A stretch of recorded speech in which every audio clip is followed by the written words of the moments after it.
All right, so welcome everybody. This is our fifth session on this book, Basic Problems of Phenomenology by Heidegger. And we're on and the fifth session means we're starting part 2, the part where he's supposed to get to his own stuff, as opposed to all of the different problematics from history. And of course, that means we're going to spend half the chapter on Aristotle, because he just has to talk about somebody else too. So as usual, we're going to go around and get people's did you do the reading stuff. I think I'm going to put first impressions in there, because every time I tell you we'll come back around for first impressions, it never works. People always get their first impressions. So we'll include, did you do the reading? Have you encountered this stuff before? And first impressions of it. The other thing I want to add to first impressions is areas that you want to have covered as questions that were particularly problematic. Before we get to that, though, I just want to mention that we're going to have one more session on this. I'm thinking in 3 weeks, but people can tell me if 3 or 4 is the right number, but I'm thinking in 3 weeks to finish this up. The last section is going to be the whole rest of the book.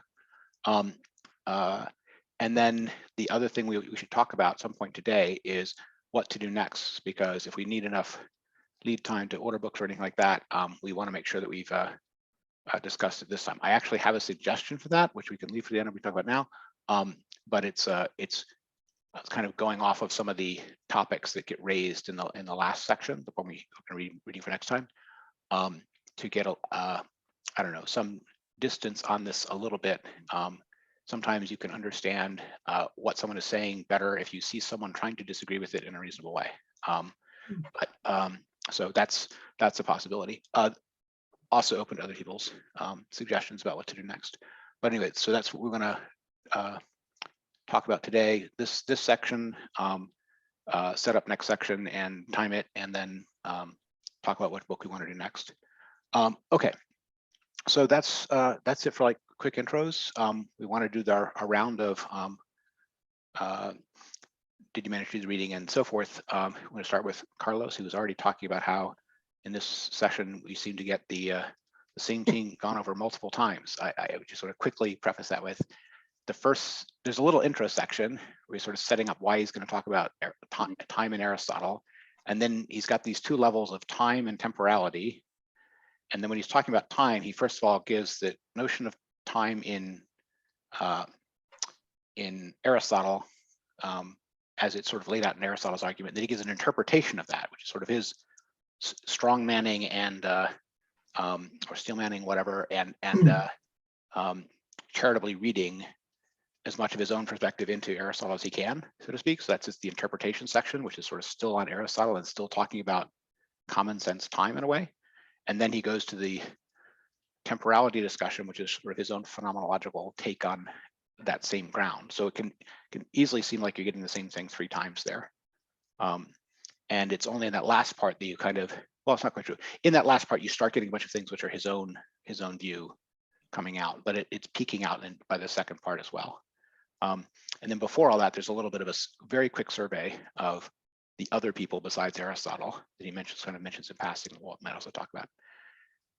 Anyway, that's just my intro on what's in the chapter. Carlos, first reactions.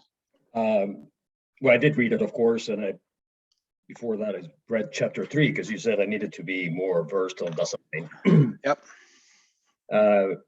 One thing that I noticed is that he doesn't. The only thing that I read about this subject elsewhere that comes to mind is something wrote by McTaggart, where he talks about A series and B series of time. Are you familiar with this?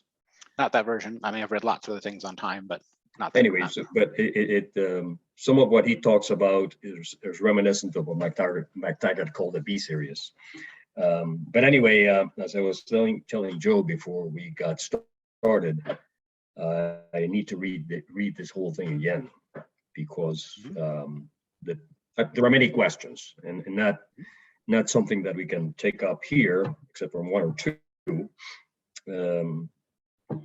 And I've read other things on time, but it's what I've read comes from different sources, and this is another contribution to it as far as I can take it. Yeah, I mean, when he gives a little intro and talks about what people have said previously on time, that's actually a reasonable good outline of things to read. But there are some things which he definitely leaves out of it, which I'll mention when we get to that part of it. And then, of course, there's a section very early on where he says, in order to do this, we have to have the existential analytic of Dasein. We don't have time to do that in this lecture. So being in time is hereby incorporated by reference. See Exhibit A, right? And so there's a whole bunch of stuff about Dasein in time that's actually often being in time, and he's just like not going to recapitulate it. So he's going to give you a new version of the grounding of Dasein in temporality here than what you got in the later sections of being in time. But do understand that on his own take on this, there's a whole bunch of stuff before in his previous work that he's sort of, just gesturing to here. The other thing that people may not know about is he worked a lot with Husserl, his teacher, on the phenomenology of time consciousness. There's a little book, The Phenomenology of Internal Time Consciousness, and edited by Martin Heidegger, right? So this is Husserl's lectures from about 1905 to 1910 on this topic, where he had, multiple semester-long seminars on this with all of his students. And it has the feature that, you're reading it early, and this is, of course, all Husserl's own voice, and he'll say, this analysis was presented very briefly by Marty in his paper on the development of the sense of color, right? Marty means Heidegger, right?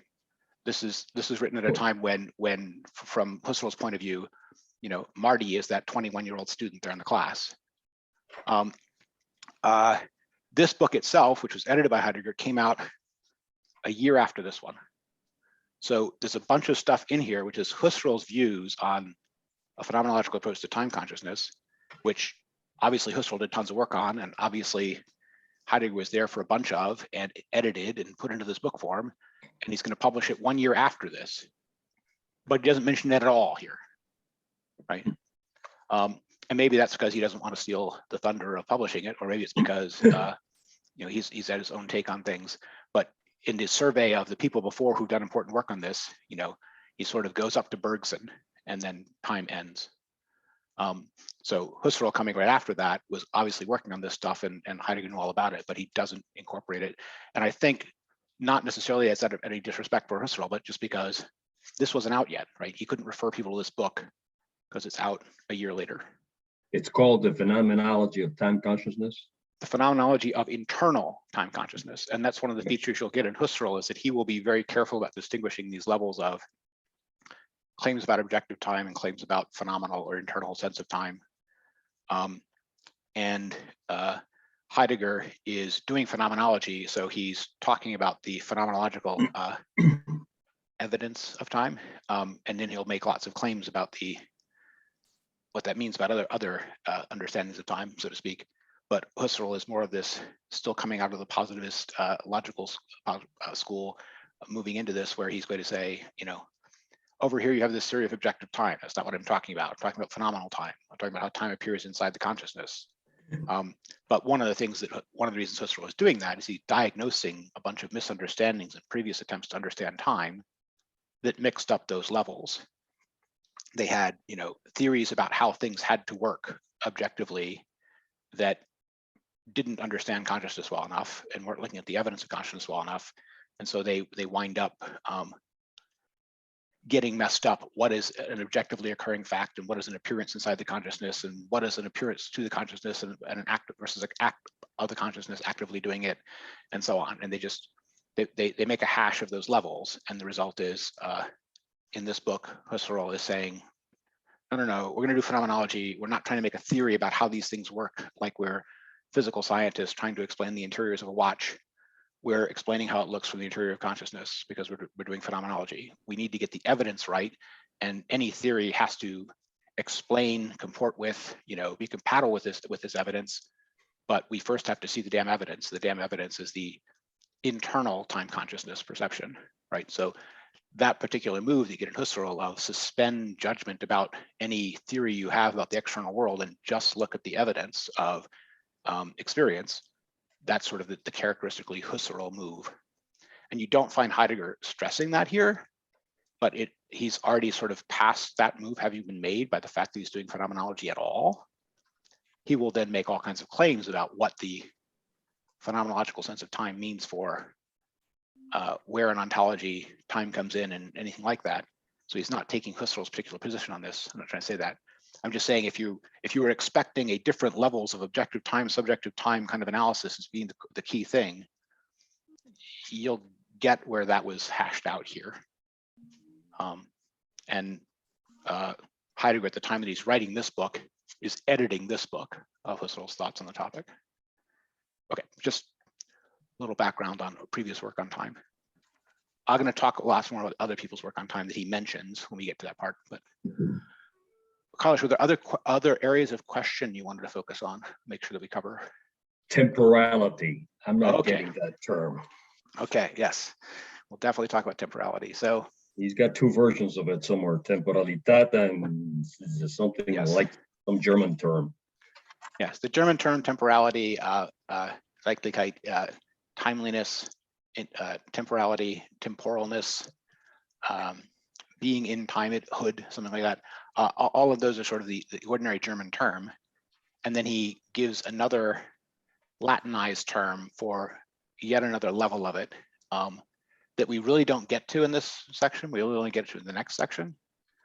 But so he's got this layer of the ordinary sense of time, and by the way, that properly understood, and then temporality as the, I'm gonna put it this way, the phenomenological layer of how time is for Dasein, something like that. And then there's the, if we can put it this way, a Kantian underlying layer that makes that possible or tries to explain that. So in the same way that Kant has something like a transcendental unity of apperception difference between the content of the understanding and the machinery that makes it possible, there's a kind of understanding of Temporalität underlying the phenomenal experienced temporality of Dasein. But we're really only going to get to that layer distinction in the second part of this part two. So next time, we're just on the cusp of moving from the temporality, the original temporality layer, to the Temporalität layer. Maybe that's what I'm missing, and that's why I'm confused. Yeah, so you think he mentioned this, he told you to keep this layer distinct. You're like, where the hell is it, right? Well, it's next time, right?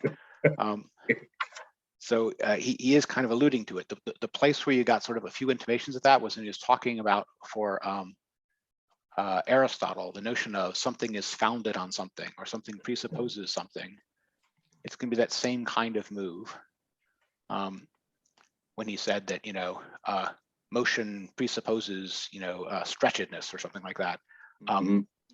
Is a similar kind of move that's going to be going on between temporality and Temporalität, but that's oversimplifying. But yes, okay. But let's make sure first we understand time and temporality in the ordinary German sense of the word. That will give us the only possible basis for understanding the next layer. Does that help? That helps, thank you. Okay, we'll try to get to it again when we get there. By the way, welcome, Chuck. I was explaining that we got one more session on this, which we'll probably do in 3 weeks. And sometime today, we're going to talk about what we might want to do next. So make sure we have time to order books for things and stuff like that. I've got some ideas, but I want to hear other people's ideas too. And then also, as we go around, we're going to be doing first impressions along with do the reading kind of stuff in the same pass. Pete. Yes, so I did do the reading, and I'd read the book before years ago, decades ago, but I'd actually read this section 5 years ago, and this is one of my favorite sections in Heidegger, and I got it confused with history of the concept of time a couple years earlier, and I thought this where he does Aristotle's physics was in that book. I'd completely forgotten it was in this book. And I think part of the reason is all the Romanized Greek. So flipping through the book, I didn't notice it. And I actually went and added, so there's this 20-page section, beta interpretive exposition of Aristotle's concept of time, Yep. where he does the whole destructuring of the physics sections on time. And I put them on my website, and I grabbed the original Greek from the German, and so you can read it in English with the Greek in Greek if you want to. And I really love this section, one, because of what he does. I think this explanation of temporality works a lot better for me than being in time, starting with the analytic of Dasein and then moving on to section 2. And I also think it's masterful use of destructuring or deconstruction, where a lot, deconstruction got taken over by literature departments, and they're off deconstructing Flaubert or The Simpsons, which is all well and good, but this is the necessary work of going back to Aristotle and destructuring Aristotle to understand where is the ontology and what did he get right, because then this is the basis of the next 23 centuries of science. And I think it'd be great if all physics students got at least one day of Aristotle, so they could see, really where does it start from, and how much did he get right at the beginning? Because at least for me, I have a Master of Science, and when I read this after I was done with college, I found, I really wish I'd had this, at the beginning of physics, where, you do biology or physics, and the textbook has this little picture of Aristotle, says, oh, it started with Aristotle's physics, or it started with Aristotle's biology. And then they abandon it, and you go off and learn how to calculate stuff. But I think it's really helpful to me to have this background on how Aristotle explained time, and then 23 centuries later, Heidegger's reinterpretation of it. And after that, we get existentialism, deconstruction, post-structuralism, and all this stuff coming out of here, I would propose. And I also got a lot of this when I translated Franco Volpi's book, Aristotle and Heidegger, from Italian to English. He goes into this section, and this is why 5 years ago I reread this carefully. So that's my impressions. You're talking particularly about the 237 to 256 before the return to original time, or you were including the return to original time? 237, and then the next 20 pages. And he does have a few pages setting it up. He has the outline. Yeah. I'm just asking whether or not you were including, when he makes the move down from that understanding of time to the level of temporality, are you including that in there, or are you only talking about the part where he's interpreting Aristotle? So 250, you're asking if I stopped at 256? That's right. No, I read the rest, and yeah, this thing about— I didn't mean you didn't read it. I meant the part that you were talking about is this. Right, and I'm not quite sure now where he strictly stops Aristotle, because I think he's always reinterpreting what Aristotle said. When he gets to start talking about temporality, the big thing for me is where he points out that to Aristotle, now is a point in on a timeline, whereas he says no, now is the in between of the past and the future. it's not a point like Aristotle said. And we can talk about this when we get into it. And then the parts after that, when he starts talking about Zeitlichkeit, I think that's hugely important. And sadly, in English, we have temporality and temporality for the translation of the German word. One is in lowercase unless you start a paragraph, then you get confused. Yeah. And we'll get into it, but this is Heidegger's key thing, is in the difference between those two words.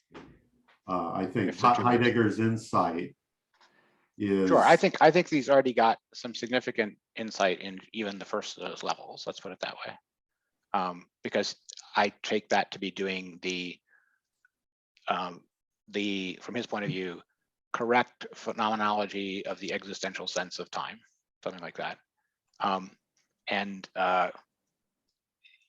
Yeah, there's more that can be done about what's its founding on, and I think we don't really get to that until the next chapter. That is the next period. I mean, he brings it up, but there's a big fight over whether or not the next direction, the correct direction to found all that on, is Temporality in his sense. But there's first just the description of what Dasein's timely being is like, if I can put it that way. And there I think he's on his strongest ground, because it's he can point to the phenomena, right? It's not as he often puts it, a loose and windy speculation. It's it's not that at all. Welcome, Jeff. Okay, we're doing a round robin, so you know. And we're including first impressions. So I agree with you that some of that's very important. Yeah, we'll get to what all is established in this section when we get to it. In terms of going back to Aristotle, there are things that Aristotle gets right. When we get to the capsule history, I'm going to point out various things he left out in the history as well. The Aristotle is a selection, maybe a selection because he's more in agreement with it, but it is a selection. There are other things in the history of time in the West, so to speak, in Western philosophy and more metaphysics and physics, but both, than the Aristotelian version of it. But we'll get to that when we get to it. Joe, first impressions?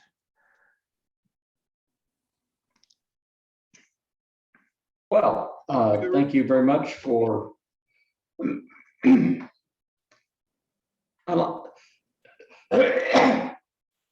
I was very much eager to read this chapter. Once I started it, I almost could not put it down, which is very good for me, because I actually delayed reading it until like Thursday. So I read everything since Thursday.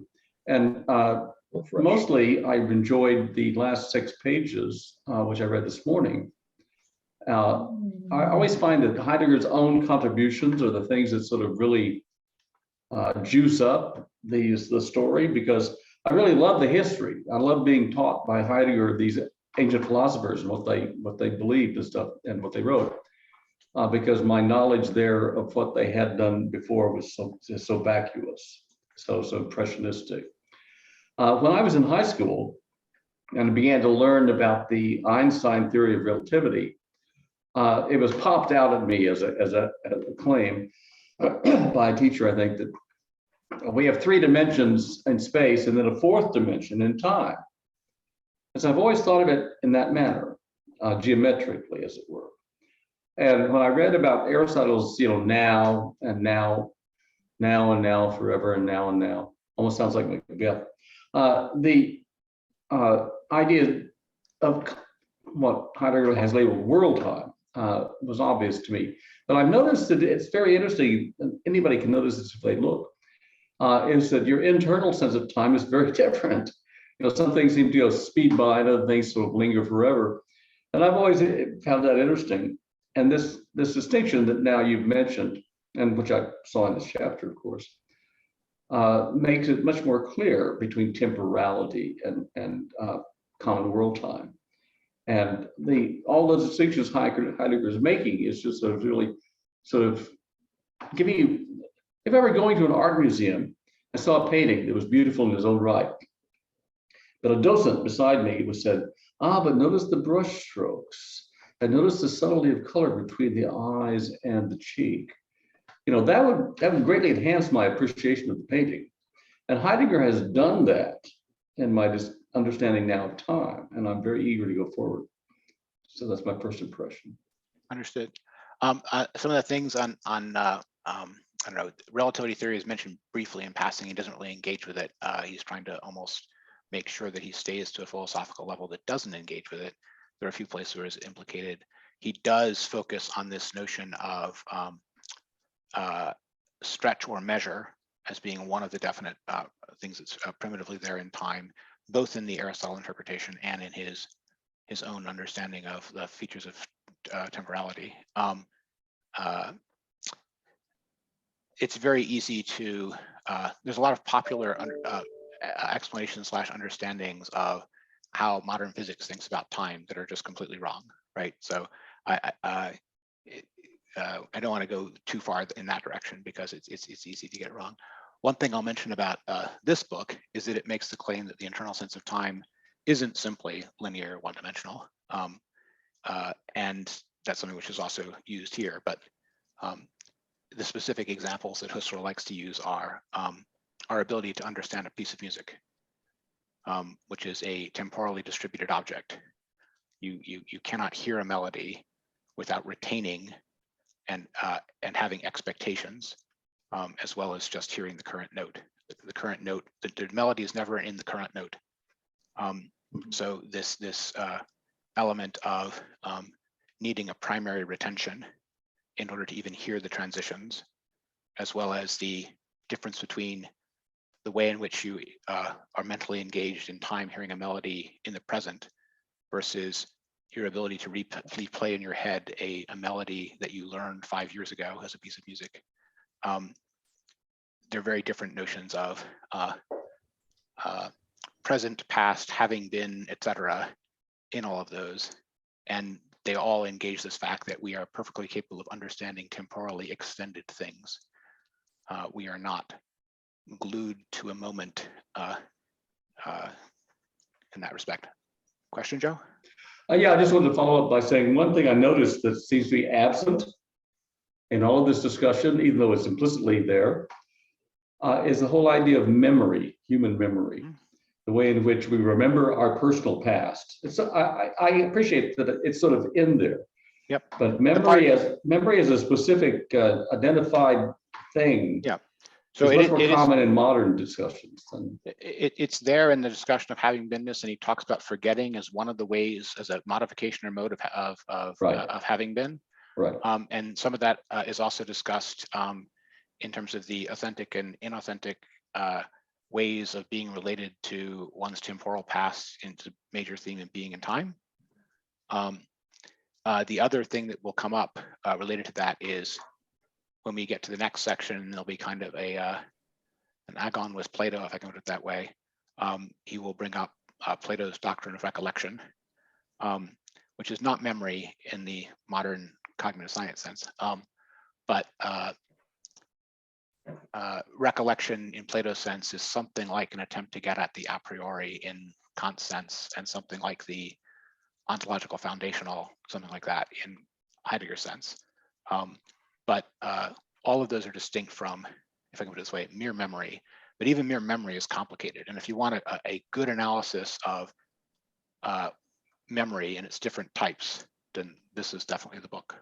If you want to understand memory and its relation to time. Carlos? Quick question. Was he possibly aware of, there's a term that I think it was coined by R. Kelly and then used by William James, the specious present? Sure. The specious present is definitely talked about in this, but Okay. it's from Heidegger's point of view, theories like specious present assume way too much that we don't actually know about anything like an objective time.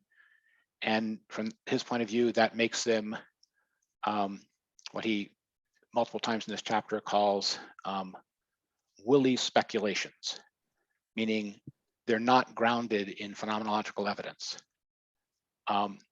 it's very easy to have a theory about how these things work that tries to accommodate some of the phenomena, but is always giving itself the move of but what's really going on is that is usually overly simplistic.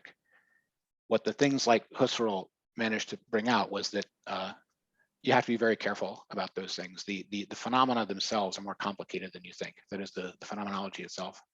But yes, he's certainly aware of it because he's editing a book in which it's a major theme. But he does not speak in those terms himself. The fundamental pose, theory, move, whatever you want to call it, of phenomenology as Heidegger does it is that the evidence of lived experience is true. That doesn't mean that there isn't forgetting in it and that there isn't error in it, but you're starting from the content of lived experience as what you're founding things on, reasoning from, reasoning to.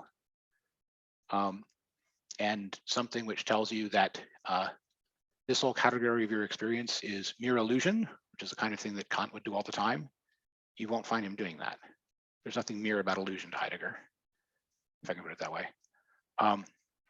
But you can think of that as being in the air of the tradition started by Nietzsche of abolishing the distinction between the true world and the apparent world. You've also that distinction, the apparent world is the world. And that's certainly part of what's going on in the whole phenomenological project. Now, all that said, that doesn't mean that there isn't this other form of explanation in Heidegger that is very close to Kantian explanation of I'm going to explain to you an underlying structure and show you why it explains the phenomena of consciousness or of experience or of world. He definitely does that. But anyway, this is just, he's not trying to do what we would think of as reductivist modern cognitive science, right? Quite the opposite. Mm-hmm. And the attitude towards an item, a datum of interior experience in what he's doing and in that's way of doing things is fundamentally opposite. That to him is a brass fact that if a theory disagrees with the theory is wrong, right? Okay, I don't know if that helps. Craig, first impressions. I did get through the sections. What I found, which we've kind of already been alluding to, is for a while, for most of it, had to suspend my physicist thinking and become an existentialist or phenomenologist thinker. It was very, very clear that there was a big difference there in terms of what he was trying to get to. I tend to agree with some of the things you've said already, that he cherry-picked Aristotle to some extent, and that was kind of evident in there. I did have the opportunity to do some philosophy dealing with the physics and that kind of stuff in my undergraduate. So it came from a different thing. One thing that came up to me was Ernst Mach. Mach was very influential in both Pauli and Einstein in their ways of thinking, and a thinker that was ignored, but it was quite fascinating. But in the actual sense it went there, it was kind of funny. It brought back a book that I actually even led a discussion on ages ago called How Long Is Now? And which was an interesting title because it twisted the temporal and spatial even in the name of the title, and I suggested changing it to what is the duration of now. So I got to spending some time with dealing with that sense of duration, which is a ill-defined or maybe even multivariant concept in the way he presents it. But there are a couple things that I wanted to, when we get to the actual going through the specifics on it, page 262, the comment, but there is indeed, there is no nature time, since all time belongs essentially to the Dasein, but there is indeed a world time. Need to spend a little more time dissecting that right in the middle of page 262. And then I struggled with the first new paragraph on page 270 when he starts talking about Daseins relating to other Daseins and the community sense of time. Got completely lost on that that section. Each uttered, each expressed now is immediately known to each as such to everyone. I was struggling with what exactly he's saying there in terms of some sense of communal time within the interaction of Daseins that left me wondering whether he overstepped or what he's really trying to get out there, or whether he's trying to fill in a hole that he hasn't fully acknowledged. So those were the two specific areas that were struggles to go into when we get to those sections. Sure. So, I mean, in that, the first of those, he's definitely talking about temporality, but world time is definitely a time experienced by a Dasein. And what he's calling nature time, he says there's no nature time. His claim is that time as we know it from what you would call the subjective time. It's not simply subjective, though. He's going to claim very strongly that it's not simply subjective, and understanding it as subjective is a misunderstanding of it. But whatever it is that is Dasein related about time, we don't have any other, is the claim. You can have windy theories about something else that you might try to relate to it, but they're not time to him. So you might think of that as a no true Scotsman argument against certain objective theories of time, right? But the time of which we have phenomenological evidence is a time experienced by Dasein. And theories of time have to comport with that understanding, or they're wrong. I can see that, but I think there's also, for lack of a better way to put it, an instrumentalist extension of our understanding of time that we've gotten to. Oh, absolutely. But even the instrumentalist extensions, or even the theoretical extensions, are still for him, if they're about time, they're this way, Dasein-like. But we'll get to that in greater detail also by the end of the fourth, that is the final session, sixth session. On the issue of the publicity is what he calls it, the publicness of time as one of the elements of temporality. When he gets to trying to explain how that's founded in the Constitution of Dasein, it's something related to already being in the open and already being in the truth, something like that. But in terms of understanding how it happens, it's more like the commonality of the structure of Dasein. Every time you hear now, no matter who was saying it and how far away they were, you understand it as the now that you're hearing in the now that you're in. And there is never a time or a place in which you're not in a now, right? So every received now, or ever received from, is something that you can intuitively understand. You can access it yourself. And the reason that that works is because every Dasein is always already in time in exactly the same way. Doesn't mean that if you have a stopwatch and someone in a spaceship has a stopwatch, that they will count the same number of seconds. That's not what he's saying at all. He doesn't care about that. He's saying if anyone gets something told to them about time, or about a now, when X, whatever, they have the same intuitive access to the same now that they're living. So in that sense, if I put it in evolutionary psychology terms, all human beings are always already programmed to be in time and to be in a publicly shared time that is part of their being with one another. They are never in their own time that is isolated from the others, right? Often a little time capsule of their own universe that has to make contact with other universes. Daseins are not separate universes. They're in one universe. They're always already outside. And that universe that they're embedded in from their own point of view, but correctly, is a temporal world. Yeah, that seems to be right on the edge of the same argument about how do we know that all of us see red the same way? That all, sorry? That all of us see the color red the same way. Oh, absolutely.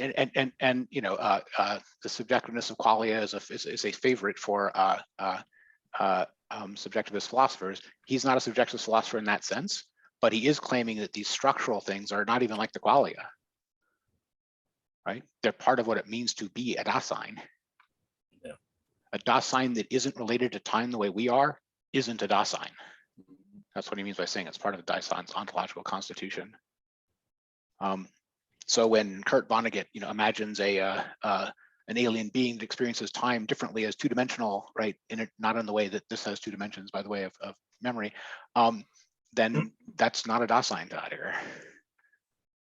I don't know if that helps. I'm not saying it will settle the question for you, but it'll help explain what he's saying. All right, we'll get to these things further as we get to the content. Jim. Hello. Did read it. Can you hear me okay? Yep. Okay. I have, I'd say, at least 20 notes for questions. I highly doubt we're going to get to them. My first impressions are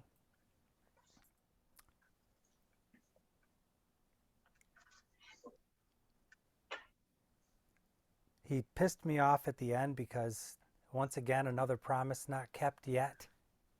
And specifically, which promise? Sorry. It says this is the infinity of time is not a positive figure of time, but a privation which characterizes negative character of temporality. It's not possible to go into further detail here on the finitude of time because it's connected with a difficult problem of death, and this is not the place to analyze death and that connection. And I said, does he ever, or does it just play with semantics? So that's one of the areas that we should know about promises that they're always already broken. Right. So it's a great question, but there is a big section on being towards death, often being in time. So he's partly just pointing to being in time there. Okay. But go ahead. Overall impression, I mean, it's obviously always intriguing. He's one of those, I'm always totally sucked in, but I have so many questions. Ones I didn't even write down. Probably the biggest one I don't know if we'll be able to get to. It's like I'm reading all of this, I'm understanding his idea with temporality and how he's comparing it with Kant and how he's wanting to make a distinction with spatiality, but he uses space. We need space to act, but he never really talks about the body, why we need one. Dasein seems to need a body, or does a body need space, or like it? I understand Dasein, but those are things that I don't think were ever addressed in Being in Time. I thought maybe he'd be more clarity here. So it's a fair question. I mean, he doesn't make it a theme. He's certainly running from it as a theme even, but he does more than assume that the Dasein is embodied in the sense that it is causally linked to the world. It is causally plugged into the world. And he even thinks that that's readable from its structure. So it's not something you have to deduce as a fact. But so I was wondering if he was thinking of it like something that he would categorize as a thing in Kant's world as present at hand, or that the Dasein uses a body. In fact, the Dasein's tendency to understand its own being by its understanding of beings that are merely present to hand is to him the definition of fallen Dasein. When Dasein thinks of itself as a machine or thinks of itself as an object, that's the definition of fallenness. Not in a moral sense, but in a sense of a falling from ontological nature and effectively self-regarding oneself as a passive piece of the world that is acted upon rather than acting. There's more involved in fallenness than that, but to a first approximation, when Dasein regards itself as a thing, that's fallenness. So, you know, and you can hear whatever Christian echoes in that you want, but it's not. There's also a kind of throwback to the Kant stuff we read, where Kant was saying that the passive psychology, the passive soul, is an animal and is a thing. The passionate, the merely passion feeling and if we can put it this way, the programmable and reactive and the behaviorist animal soul is for Kant a thing. But Kant, not Kant, Heidegger sees that as a misreading, a Fallen-like misreading. But anyway, obviously Kant himself is seeing that as only one aspect of the person, the passionate person, as opposed to the morally acting person. That is an end in himself. But that sort of is going to correspond, well, parallel Heidegger's distinction between fallen versus authentic existence, something like that. But no, and you're right to raise these things. The other one, we raise the infinite stuff and the being towards death stuff, which he just leaves out here and sort of points towards being in time. There's a definite thing going on in both this whole chapter and the next chapter, which is a fight with the time is eternal people. There's a fight with eternity going on. Another question I had there, because the way he categorized time and Aristotle's, well, see, I've got so many questions. The way he's categorizing Aristotle's view of time, that he leaves out Plotinus. It just doesn't even. Yes, we'll get to. Oh, it's important, but never talks about it. We'll get to why he leaves out Plotinus and what he says about Plotinus. And there's a whole big section coming in the next chapter. When I say chapter, I mean the next session, on Plato, multiple places where he comes up. But realize that the claim that Dasein is temporal to the bottom is exactly taking issue with an eternity claim that was traditional before. And you can see ways in which that's also disagreeing with aspects of Kierkegaard as well as aspects of Plato. So you're right to notice that there are things missing here. In the sense that when lots of people in the tradition talk about time, they talk about time and eternity and the contrast between them. The closest you get to that here is that he mentions in the interpretation of Aristotle the way in which sort of truths of geometry exist, and that's as outside time. And there are ways in which you can line up what he's saying with what tradition says about those things, and what Plotinus says about these things, which we'll come to when we get there. But he's definitely explaining the temporal nature of Dasein in a way that is consciously differing from the typical Platonic scheme of eternity versus time. If that makes sense. Yeah, no, it's great. I'll wait, and if we have time to go through a lot of these. It was the first 3 pages. I was just like, every 5 seconds. Wait a minute. Yes. Okay. Jeff, first impressions. Did you do the reading first impressions? Well, it's again for those of you keeping score at home. This will sound like the old impressions. I had so much reading this week, and I was really looking forward. Mostly my parallels of Joe's actually. I was really looking forward. Finally, we just get to what he's talking about, and it's a scholarly thing. But I just had so much reading. I didn't get to start on it until last night. So reading Aristotle, but I learned how to read it, right? I mean, I'm breezing through it. I'm just picking out, he says everything 6 times, so I just read one or 2 or 3, or however many times it takes to get it, and then I move on to the next one. And so I was making pretty good thing. And then this morning, I had another couple hours to work on this, and so then I read a little more on that, and I read more Aristotle, but I made it like halfway through, so there was like 50 pages, so I made 25 pages, and so I had an hour left. I said, okay, I'm just going to skip to Heidegger, because that's probably going to be the best part. So I skipped to the beta section. I don't know, remembered what Greek letters all of a sudden, but and so I read B and Z. I didn't make it to D, unfortunately, but Joe now has said that was his favorite part, so I'll definitely go back and read that. And we did have session, yes. So use it's it gamma and delta. Yes. And the other thing that's interesting to relate is that when he got to the part about the publicness of time, I was like, how did I not see this coming? This is what I was hoping for the whole time. Sorry, Craig. But this is exactly it. That really worked quite well. And the idea of the now is the now for everybody. That's different for everybody. That's perfect. And I think before, so I skipped over 2 little things.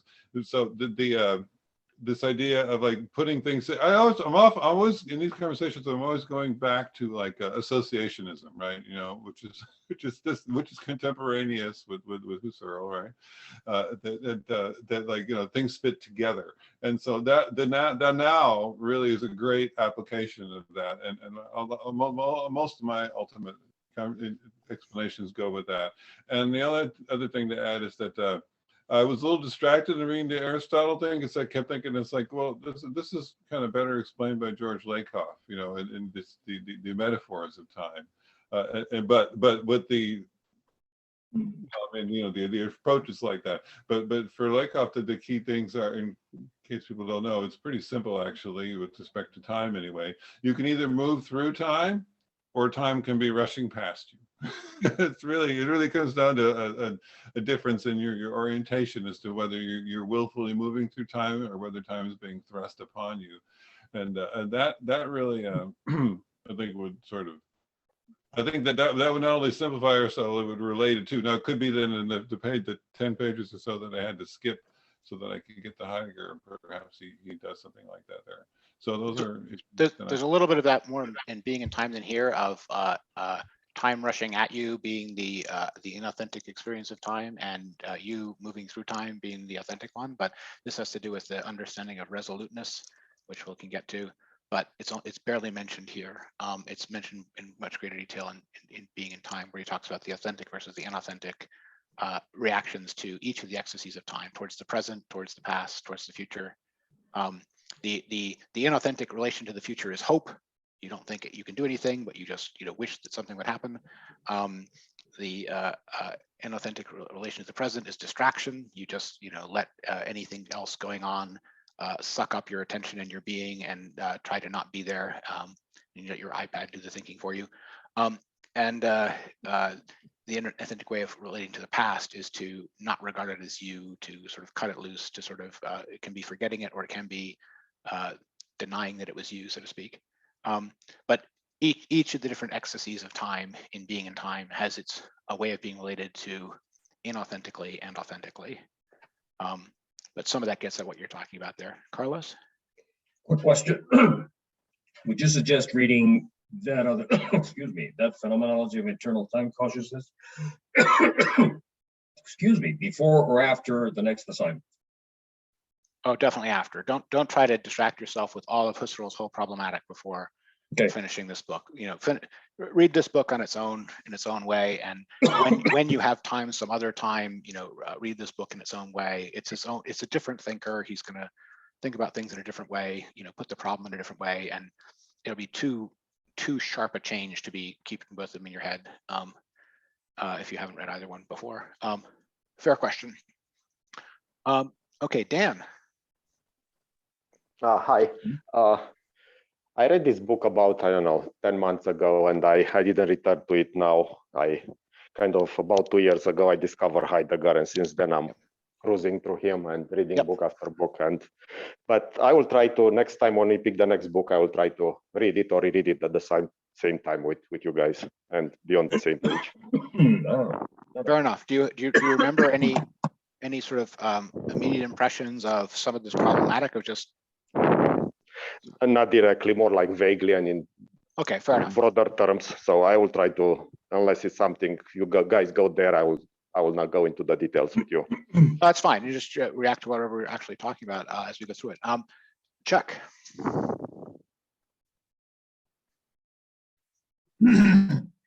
I continue to be distracted by things in current time, like events, and things that are coming back into line in terms of my obligations in church and corporations and things like that, all in this present period.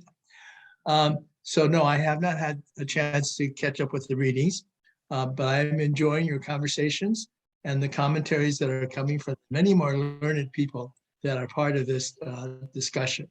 And I will try and catch up. Okay, yep. So questions are always good. All right, so that did our round of first impressions. People did raise some things that we should probably try to get to, make sure we cover. I want to just quickly go over the layout, I mean, people like Pete mentioned some of these things. We've talked a little bit about the multiple passes, but just basic outline of the terrain, right? We start with this little intro that says, you know, we need to understand the Dasein by way of time to understand the ontological difference. And so far, this is just like, you know, Babe Ruth is pointing to the left field bleacher, right? Pure promissory note. He hasn't done any of that yet, but he's telling you, you will eventually understand the ontological difference because you will understand all this stuff and that will make the ontological difference clear. If that actually happens here, it's only going to happen like in the last 20 pages of the book. So end of next time, you know, keep your eye on whether or not you learn about the ontological difference. But so far, it's just sort of, you know, pointing, we will. And then we had this whole, you know, thing about the existential analytic of Dasein. We don't have time to do that here. But the thing that he, besides just pointing at being in time, there's a particular proposition which he claims it was established there that he's going to use to enter things here. And that particular proposition, I want to make sure we're all clear on it. What does he claim being in time showed? He claims that it showed that the constitution of the Dasein is founded in temporality. That's the fundamental claim, the language he puts it here. So that you have to look at something like the structure of time to understand the constitution of Dasein's being. Okay, I like to put this for the Cartesians in the room. If we're machines, we're time machines. Okay, so we are coupled to time with a little forward pointing arrow that cares about the future immediately in front of us more than anything else, and the potential facing us and rushing towards us and shaping that potential. And all of our care and causal coupling to the world is primarily future directed in the immediately in front of us way, right? And that's all the way to the bottom of how we're built, right? Even our way of relating to our past is about an understanding how we got here, and of the present is the state of affairs around us that we need to understand precisely in order to control our possibilities for action into the future. We are time surfers, you know, with a direction and with care and interest, motivated interest. We are not contemplating the world. We are plugged into it and acting in it. And we are future-directed temporal creatures. Okay, so that's like fundamental stuff you get out of being in time. And when he says that, you know, the being in time proves that temporality is the right horizon for understanding the constitution of Dasein's being, that's the kind of thing he's talking about. The core sort of proposition you get in being in time is that the essence or nature of Dasein is care, right? And what is this care? This care is this thing I just sort of described to you, that sort of temporal aspect I just described to you. Okay. By the way, there are later people that will point out this is why you love narrative, right? And why you think of things as a story and think of your life as a story, right? But that's sort of a separate deduction from this primary fact, which is that that's the kind of nature the human being has. There's also something I just want to, that's sort of bracketing. We had that early on. Before we get to the rest of the stuff that's in the chapter, I want to point out one giant statement pulled out at the end of it. When I say the chapter, I mean the part we did now, up to the end of section 19. And that is this proposition that Dasein is the Ecstaticon. And, you know, if you can understand that statement, you understood the section. It's a hard statement to understand, but if there's something that he was trying to establish in the course of this chapter for you to understand, it's a proposition like that, which is a difficult, abstract proposition. But if being in time was trying to tell you that the structure of Dasein is care, this section is trying to tell you Dasein is the Ecstaticon. And if you don't understand what that means, you know, welcome to the club. Nobody who didn't read the chapter does, and most people who have read the chapter don't. But if you read the chapter with complete comprehension, that statement is no longer opaque to you, and it has significance. You might not agree with it, but you know what it means. Okay, so goal. By the end of this call, know what the Ecstaticon is. Joe? Well, I was impressed and curious about the introduction of the three ecstatics. Yes. And it sort of made sense, but he's now invented a whole new thing ecstatic, what ecstatic is, what these things are. So Ecstaticon, Ecstaticon yes. is the three of them, I assume, sort of united in a Not continuum. just the three of them. Not just. Not just the three of them. Oh. There is something about Dasein that is not where it is, but is somewhere else. There is something about Dasein, which is the there and the here and the there, and the here and the there being different, and a direction between the here and the there, which is a forward direction. And there's something about the Dasein's impresenting, which is a taking in from outside, which is an already outside of itself. And there's something about the future that is a spannedness of direction and goal seeking, and of the impresenting of past, which is a taking from what one was. And all of them are, to speak Yoda, never your mind on right where you are, what you were doing, right? They're always going somewhere, always dyadically related to something outside yourself. Another way to put this is you are programmed to be change. Joe? I did notice that he punted and said he would talk later about intentionality. And I thought that's a big clue about where we're going. Well, what he really punted on about intentionality is he was going to claim that it is the ecstatic nature of Dasein that founds intentionality in the Husserl sense. Husserl's notion of intentionality was already telling you that there's something pointer-like and reaching outside itself about the acts of the mind, right? So acts of the mind are not trying to be about the mind. They're trying to be about something outside the mind, something over against the mind. And that's already an example of this spanned direction, getting its content from something else nature. But it's not that hard to see what he left out there if you get all the rest of it. It's not that hard to see how he would sketch that out.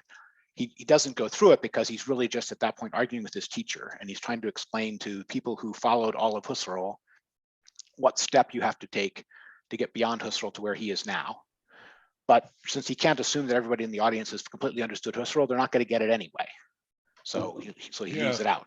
Yeah, it was actually, I was really excited to run across ecstasies, and I don't know if it was probably also in Being in Time, but I've heard it invoked via Heidegger, yes, by Arendt, I'm pretty sure. Yes, Bruno Latour makes a big point of it in some of his more key writings, and probably elsewhere too. So I think it's important to go over the etymology of it, right? Stasis is standing, right? That's standing, and ek is outside. So it's standing outside oneself. So the immediate image I get is the so-called out-of-body experience people have, right? And it's like we presume animals don't have this experience. I don't know how. So he's not primarily thinking about out-of-body experience, but almost about in-body experience. This is also related to the discussion of the ahead of itself in Being in Time, where he's explaining what he means by the there in their being, right?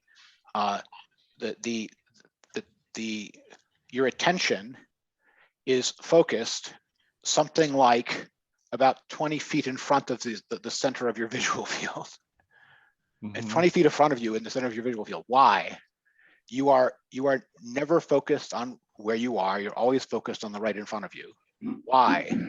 Because that's the direction of things coming at you, and that's the direction of you going at things. It's the immediate future.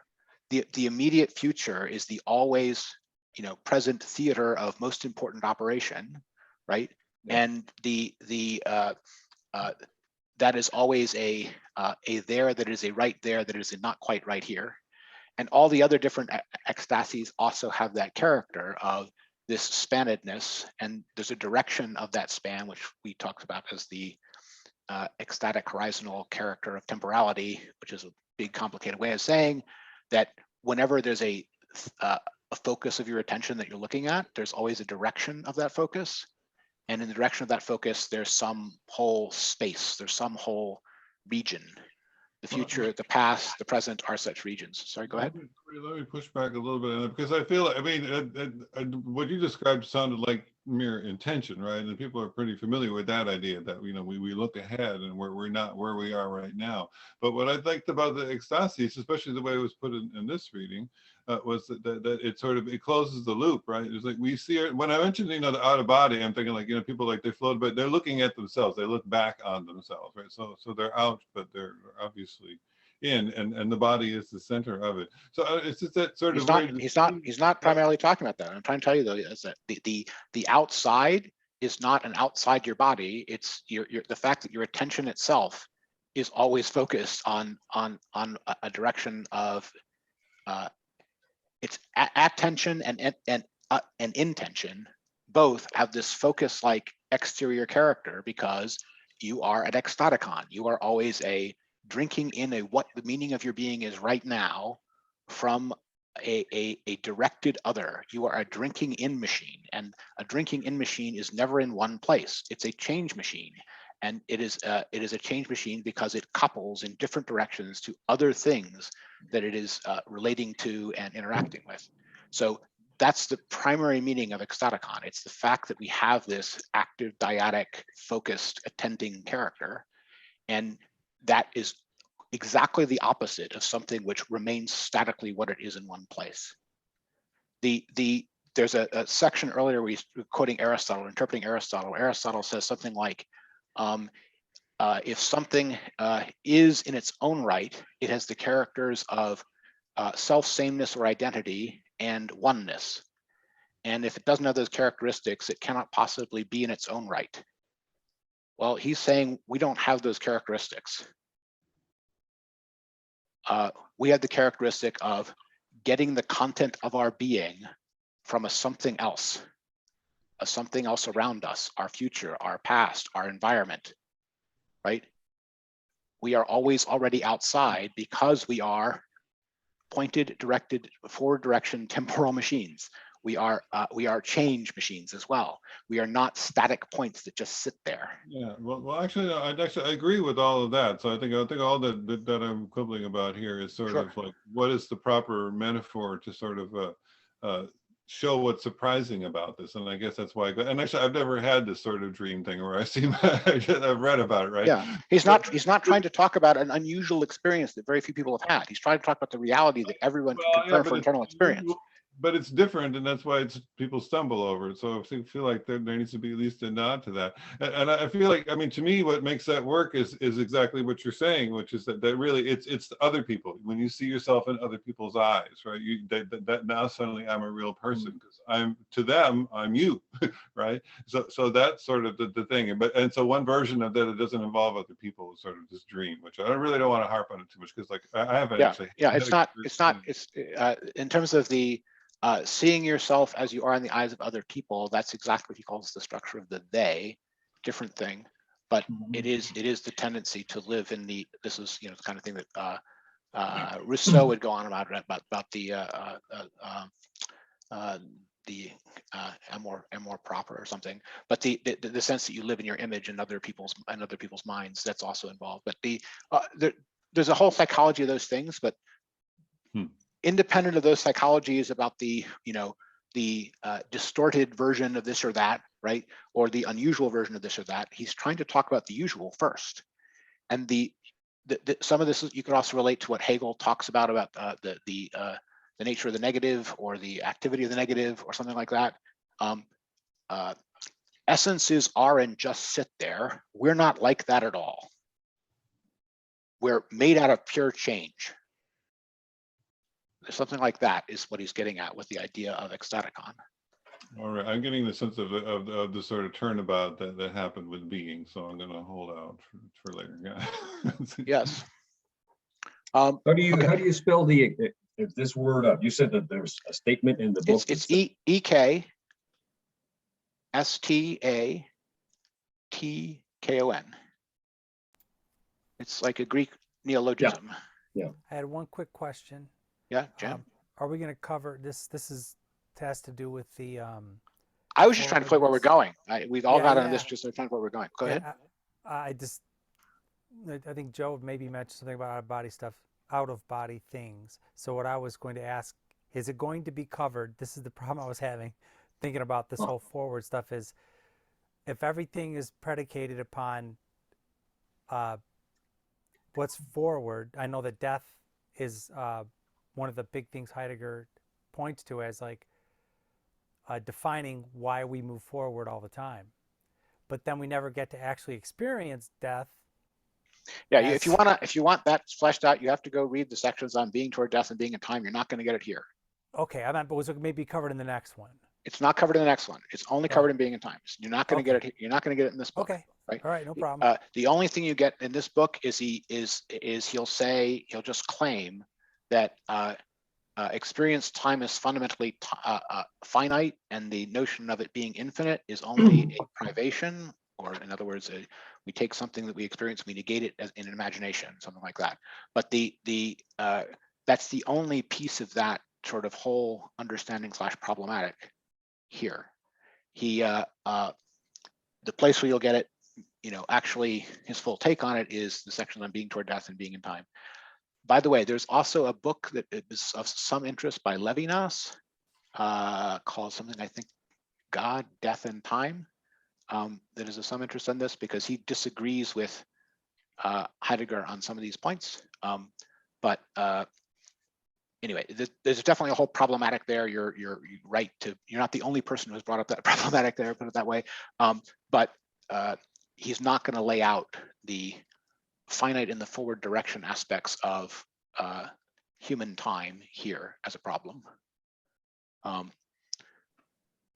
Okay, does that help? Oh yeah, yeah. Joe mentioned that and immediately came to my mind. It's something that's floated around before and I never said. Sure. So I was just trying to point out where we're going. Where we're going is we're starting from this being in time of thesis that he thinks is established, that the constitution of Dasein we found in Temporality, and not the whole book version, but this section 19 version of where that's supposed to come out is Dasein is the Ecstaticon, right? So somehow we got from there's something about Dasein that has time as fundamental to its constitution to there's a formula for Dasein that can be stated in terms of this purely formal aspect of the outside of itself. That's usually often the ahead of itself, but certainly it's the outside of itself. And the thing is, he is going to have proven already that this notion of outside of itself is there in the notion of the change that's involved in something like the notion of motion or the notion like time to begin with. That's there in his analysis of Aristotle. So what is founded on what? Well, the first thing to understand is Dasein is a time thing because Dasein is a change thing because Dasein is not always where it is. Okay. So he gives you this little intro. He makes the point. He points towards the ontological difference you'd understand later, and then he gives you this survey. He's headed towards Aristotle, but he first mentions Augustine. He first mentions Augustine on time. And the main reason that Augustine comes in here is just because he famously said that if he's asked what time is, so he's not asked what time is, he knows. And as soon as someone asks him, he doesn't know, right? So there's another place where Augustine will come back in, where Augustine is someone who has strongly claimed that time is in the soul. That's sort of the thesis he's most famous for. And that's something which is kind of there in Aristotle, but very weakly. It's just sort of hinted at in Aristotle, but Augustine, very strongly claims time is in the soul. And Heidegger is not going to quite come out on the line that time is in the soul, although, as Craig pointed out, he's going to deny that there is nature time, but only that there is world time. But he is going to have this time that he's talking about, at least, be something which exists, which is in the same manner as Dasein or world or truth, in the sense that it's necessary and real as long as Dasein exists, but its existence is dependent upon the existence of Dasein. Okay, so that's his version of time is in the soul. It's not quite the same thing, but his version of time is in the soul is time exists, right? Time is in the same manner as truth, which, remember, for Heidegger is about the appearing to, not just the thing that's true, and world and Dasein itself. They all have the same mode of existence. And by the way, why is existence called existence? Because it's ecstatic. Because it has this same outside of itself character. Okay, that's where the word existent as the mode of being of the Dasein is chosen from. Carlos, question? Ecstasis, outside. Yes. Okay. Ecstasis, Actually, I didn't have a question, but you- ecstasis, standing outside, and exist are very close.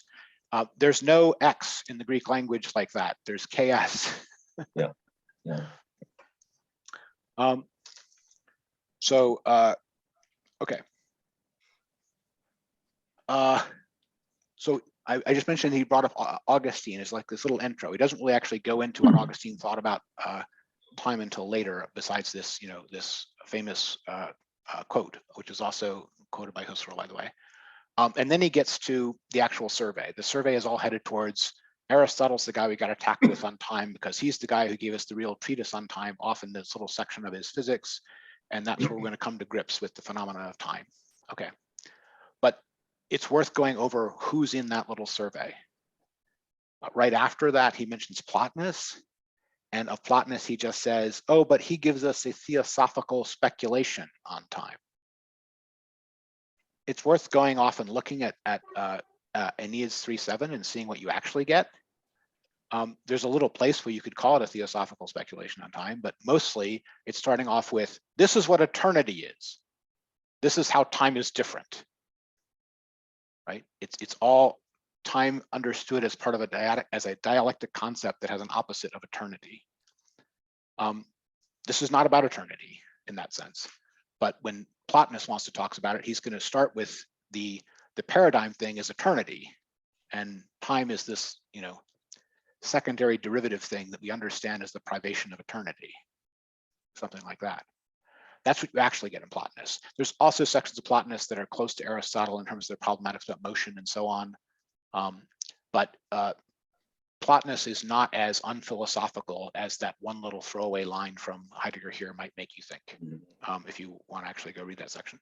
But it is definitely important to notice that he calls it a theosophical speculation, because it deals in this semi-mythical way with eternity and heaven and creatures, rather than in this phenomenological physics way that Aristotle or Heidegger would. Okay. The other thing to notice is that the series began with Aristotle. Who's missing?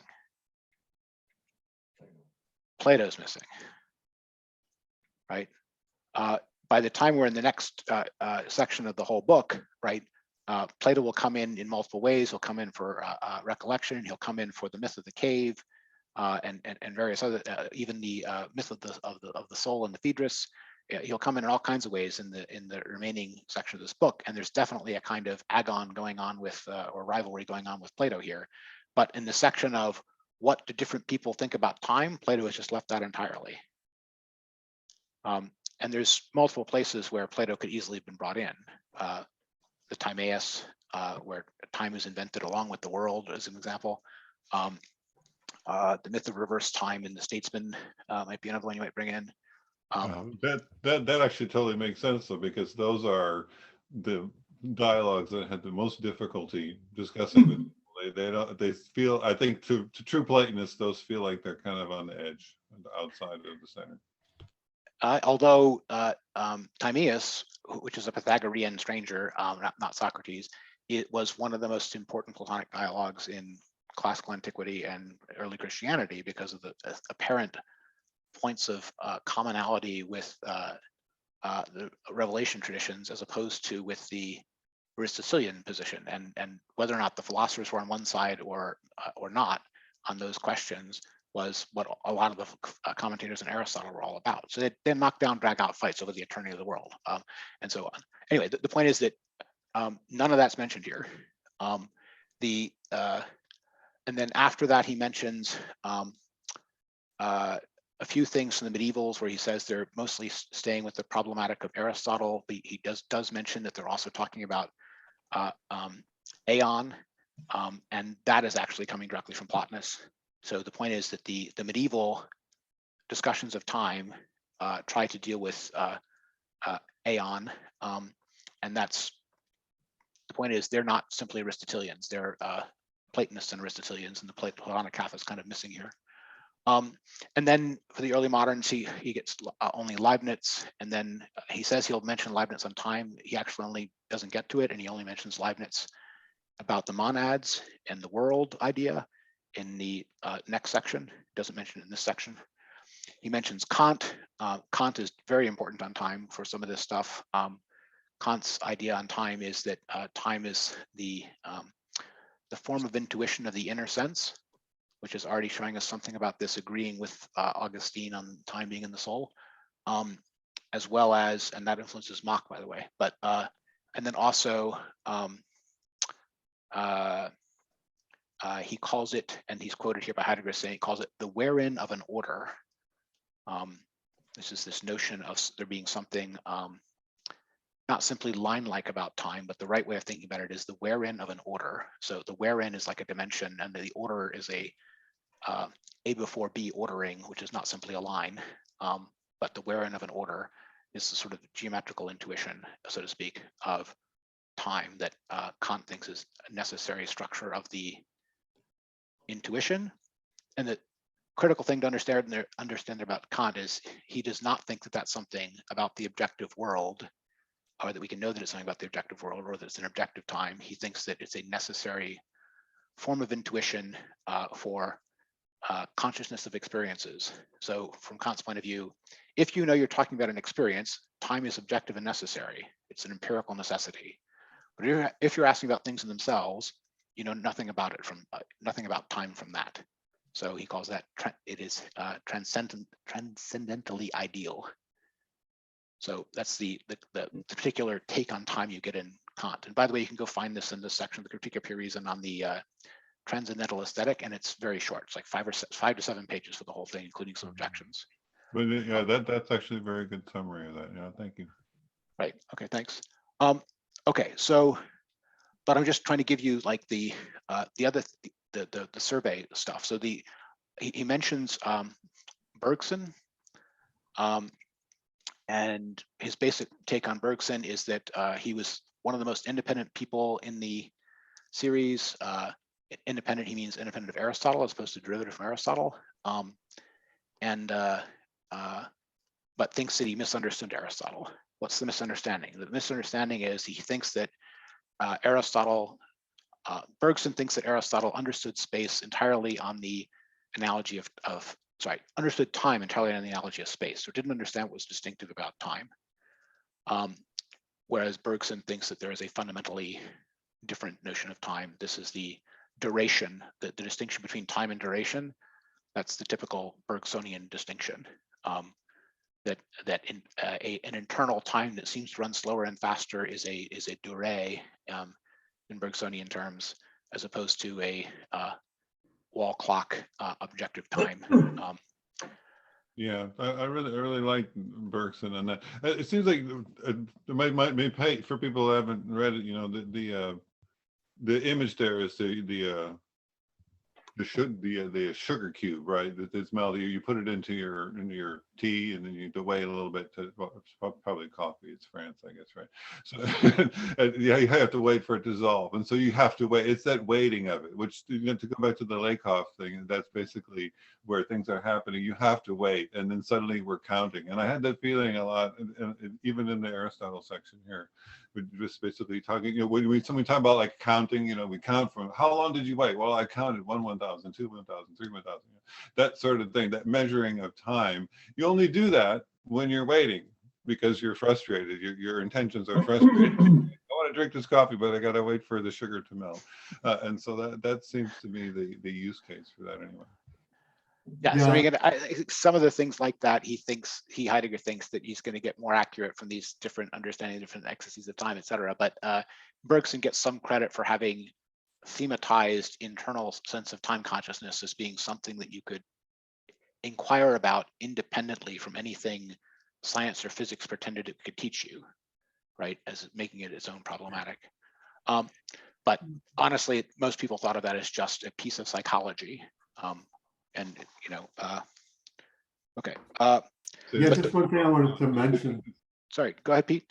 So since we're talking about the things he doesn't mention in this section, like Plato, who's obviously really important, The other one is Einstein, who he just lectured a few years earlier. He did a lecture on the special theory of relativity, and he thinks that's really sympathetic. Heidegger or Bergson? Heidegger had lectured on the special theory of relativity, and he thinks that's sort of analogous to what he's doing with Dasein, and the Heidegger or that Einstein's use of frame of reference is the equivalent of regional ontology in phenomenology. That Einstein is saying any observer is always in a particular location and time, and you can't get away from that. So each Dasein is in a regional ontology in their world history. They're always in a particular location and historical time. Sure, and some of that's just, if I can put it this way, the commonality of relativism, if I can put it that way. But the other piece of it is that there are structural facts about that about that nature, right? The always having a frame of reference, right? Which are not themselves in a frame of reference. But again, I think that these analogies are pretty weak. It's not something that is deeply informed by what Einstein teaches about the physical nature of time. It's not, I'm not saying it contradicts that, but it's not, it doesn't care about the idea that there's a natural norm in which everything connected by a light cone is at distance 0 from each other, and some things have negative distance from each other and can interact more than once, and other things have positive distance from each other and can't interact. It doesn't care about any of that, right? There's none of that here. But okay. The other one who's left out, I mentioned this to begin with, is Husserl, right? Just as he mentioned, Bergson and the things Bergson got right and wrong, which he gets like a chapter and a mention of 2 books. He could easily have mentioned Husserl and the work he was doing with Husserl. He doesn't. I think in part that's because he's almost feeling like when he's speaking for a school, he's almost speaking with Husserl or for Husserl. Remember, he's doing these lectures when he's in his 30s, right? And late 30s, but 30s. And he's editing a book on Husserl on internal time consciousness that'll come out next year. So if he doesn't bring that up, it doesn't necessarily mean that it's a deprecation of what Husserl thought or discovered on it. It could just be that you don't crow about your professor's things in your own lecture as though they're your discoveries. You also don't take issue with them when you're editing the book for him. So I don't read too much in the fact that he doesn't mention Husserl, but it's worth noting that in that whole history, he leaves out the fact that Husserl has done a bunch of work on the phenomenology of time consciousness. The other thing I want to point out about that capsule history is, so Bergson kind of gets positive marks for independence, and the others seem fairly derivative, and Plotinus gets negative marks for being a theosophical speculation. Which on sort of a page or 2 later, he'll call something like, he'll say that Aristotle is one of the last great philosophers, which is a strange thing to say, because he still had the ability to go straight to the phenomena themselves. And it's a strange thing to say that this one was the last, leaving out people like Kant or Husserl or Hegel, who gets praised in the last section. But the other thing is that this is contrasted with sort of loose and windy speculation, which is kind of a harking back to the put down of Plotinus. Why do I bring these things up? Because they're just asides in an intro, but it still gives you a sense of the kind of philosophy that Heidegger himself finds respectable and solid and worth taking more seriously. The whole book will also end on a similar note, where he's praising Kant for being workmanlike compared to Plato telling stories in his myths, something like that. The other reason I bring it up is that there's a contrast to this. When he's at the very beginning of the Aristotle section, he mentions that there's a kind of a mythic understanding of time, which locates it with the sphere of the heavens, and that this is something that Aristotle himself brings up at the beginning of his treatment as like a traditional view. What does he say? He says, this is on 234. All mythology has its basis in specific experiences and is anything but pure fiction or invention. So there is something about myth which is, not rigorous thought, but there's also some common experience behind it that could be mined for insight, something like that. But while he's going to extend that courtesy to a myth mentioned by Aristotle in his historical summary, he's not going to extend that courtesy to a Plotinus, right? Plotinus is not, a mythology that has its basis in specific experience that is anything but pure fiction or invention. It might just be pure fiction and invention from Heidegger's point of view. Anyway, that's it's just striking to me these edits, if I can put it this way, in the history that you get. Anyway, all of that is just intro to Aristotle. Any comments on any of that before we get to the actual Aristotle? Okay. No, one page after what you quoted there, I just have underlined as I didn't understand this part. Time, it's right after footnote 10. Time also does not exist without motion. It is not itself indeed the motion of the moving thing, but still it is not without motion. I don't know, I just marked, Yes. that was one of the things I didn't get. Right. It is not itself the motion of the moving thing, but still it is not without motion. There are two different possible reads of that. First of all, he's just glossing what Aristotle himself is saying rather than endorsing this himself. He's trying to explain something Aristotle is saying. But there's two possible notions of that. One is that there's some sense in which time itself seems to move. That could be one sense. Time flows, something like that notion.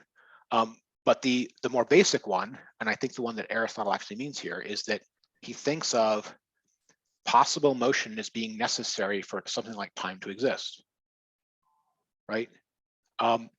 No possibility of being affected by motion means not affected by the category of time, like a truth of geometry.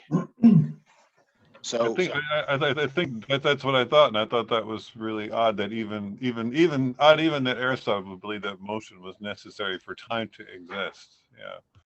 So motion means change in general, right? yes, change in general. It doesn't mean spatial motion. It means any kind of change. And it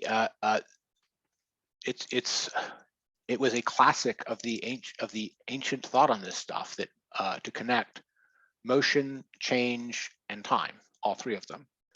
Okay, in that case, that's just because I was reading that part pretty quickly, because yeah, that fits what I consider to be just a little truism, which is that there has to be time, otherwise everything would happen at once. It's not so much saying that there has to be a time where everything happens at once. It's there has to be change or time would stand still. Something like that. And if you look off at what does Plotinus say about the Platonic realm of the ideas or eternity? He says nothing there ever changes, so there's no time. Right? Geometric truths don't change, so there's no time in geometry. Right? And is a temporal synonymous with eternity? No. Eternity means not affected by the category of time to Plotinus. There's another sense of sempiternal, which means equal in duration to time, but affected by time. So if something exists as long as time exists, it's sempiternal. If something is completely unaffected by the category of time, then it is eternal. Right? So, and those were the kind of distinctions that the Platonists made and that the medievalists made. The people he passes over quickly, like Aquinas and Suarez. They're full of distinctions like that, right? In part because they're trying to talk about eternal things. Sorry. So you said that Plotinus said the geometry was eternal and stuff. Didn't Plato say that? Absolutely. Okay. And Aristotle agrees with them, even in this passage, right? Even in this section, Heidegger notices Aristotle agreeing with that as something which is just a a kind of truism agreed by the Greeks. But to Aristotle, that's like a minor fact about math, whereas to Plotinus, it's the fundamental division of what is. Right, because Aristotle still has access to the pre-Platonics. Whereas by Plotinus, that's been lost and he's totally in metaphysics now. He's in metaphysics, certainly, but I don't think that I think this is more of a disagreement than a loss. You know, Plato had access to the pre-Socratics, and Yeah. Plato agreed with Plotinus on the point, for the most part. The point is that Aristotle is not simply ancient philosophy. Aristotle and Plato don't agree on everything. And a lot of the different theses of Plato are not being harped on here, is the way I put it. Plato will come in big in our next session, right? But here, not so much. Let's also relate this back to the rotation of the sphere stuff. This is stuff on 234, right? Time winds up getting equated with either the heavenly sphere or the rotation of the heavenly sphere. Why? And Heidegger gives or following Aristotle, gives a kind of capsule reason for this, right? Both of them are something which contain all things, right? Time contains all things because all actual things happen in time, and the outermost sphere contains all things because the ordered cosmos happens inside the sphere of the heavens. So we have here an early instance of the extension theory of sets, right? If they both designate the same things, they're the same set. So yes, you got to one of them by saying the things which are in time, and you got to the other one by saying, you know, the contents of the universe, but they designate the same set, existent things, or actual things, or things in time.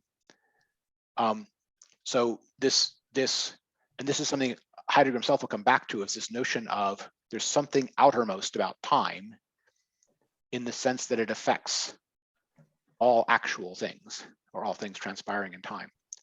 Now, obviously, the disagreement with people like the Platonists is how much transpires in time and how much is outside of time. But the original sort of mythical understanding here is that time embraces all things, and that's some sense in which time is like the universe, right? Both of them are about the whole. I will note that the mythological version of this is that Kronos is the father of Zeus. Zeus is Deus, which is God, right? But God has a father. The father of God is time. So there's a sense that time is older than anything else. Time is the oldest, so time is the outermost, and you get that mythologically reflected. And then when they understand the heavens enough to think that there is a single outermost sphere of the heavens that contains the whole, or the visible whole, or the whole affected by time, they will start equating that version of whole with the time in which the whole happens, if we can put it that way. So that's the set of sort of mythical and mythical into metaphysical thinking that he's covering there on page 234, and that Aristotle himself starts from. And Aristotle is starting from that as, you know, these are theories that the ancients had about time, and they're trying to say something which is sort of right, because there's something connected with to the notion of motion in time. But this idea that you could turn time itself into just the particular motion of the outermost sphere, that won't work, right? That's sort of where Aristotle comes out on it, right? But the parts that Heidegger is actually sort of preserving is this notion of outermost. He's going to wind up connecting to world. The thing that has time in the same way that the Greeks thought that the visible universe had time is world. Something like that. Okay. But so Aristotle thinks that time is something connected to motion. It's not motion itself. It's not the moving thing, but it's something somehow beside or connected to motion. How and why? So first, there's the notion that it's just what you measure it with, but there's also the notion of something like change being needed for something like a category of time to matter, right? And how is rest understood in this regard? Rest isn't the same thing as not subject to change. It's a limiting case of motion of the thing which doesn't happen to change in place. So rest is thought of not as an opposite of motion in the sense of motion doesn't apply, but is thought of at which would be more like outside of space or something, unchangeable. But instead That's is just failure of change to exhibit itself, perhaps. Yeah. yes. I mean, so rest in that sense is change is possible there, but it's not actual. That's the way rest is being understood. By the way, this gives you an answer to the chestnut. What happens when an irresistible force meets an movable object? The answer is the movable object sits there because it's not movable. It's not affected by the category of movement. And forces only affect things which are movable by the category of movement. So forces only get to move things which are hard to move. It doesn't get to move things which are immovable. Anyway, I'm explaining how, you know, it's thoughts at those level of that are being played with here in this notion of motion. Okay.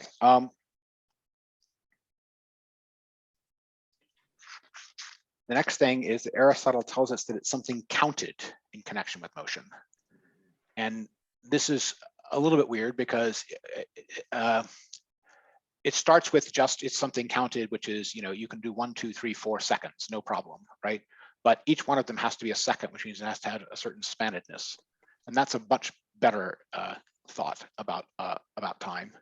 There's something about time that, and maybe also about difference in space, that has this spannedness notion. It has positive measure, we would say. It's not just isolated points, right?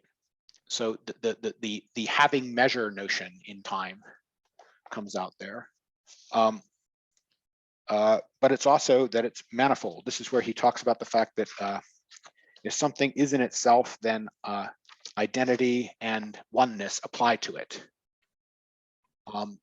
And time doesn't seem to have that character because each now might be still a now as a pattern, but it's not the same now. It's always a different now. So it never manages to have self-identity.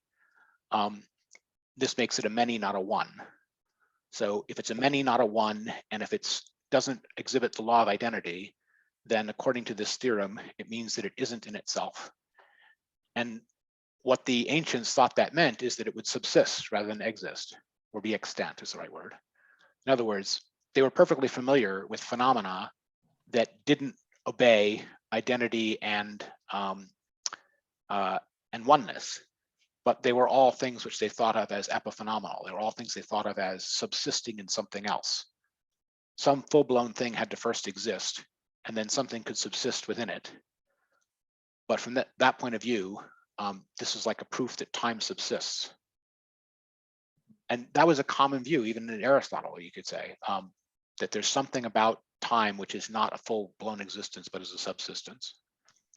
Although Stoics actually came out there, he comes out on the line that you can answer the question of does time exist in the affirmative. The other thing I should mention there, we talked about the different places in Plato. The other bit of Plato that's sort of left out that has the same kind of reasoning in it is the Parmenides, where this same sort of reasoning about if something is one and the same of itself, what follows, and if something is not is many, what follows, all that kind of stuff is there in the sort of aporetic, self-contradictory thoughts that you get in Parmenides. Okay. We also have the notion of something non-being about time because it has two branches into non-existence of the not yet and the already past, and only seems to exist in the now. Only the now that is present seems to be actual. And then if you look at the now itself, you find that it doesn't stand still, so it doesn't manage to exist in itself.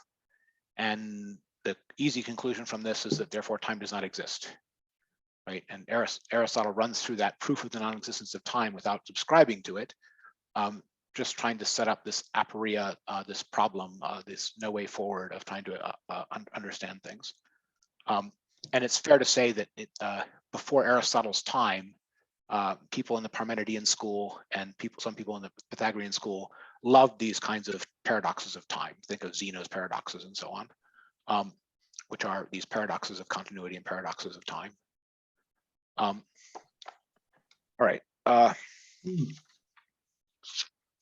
What does Heidegger himself make of this by the time he gets to the interpretation of this? I think it's when you get to the interpretation that it starts getting deeper than that. There's multiple things needed for it. The first thing is there's the whole discussion of how space comes in. We'll come back to that. But I think that the single deepest one is this notion of founded upon. Page? I'm finding it. Give me a second. What does he call it? He actually mentions it quite late, I think. Let me find it.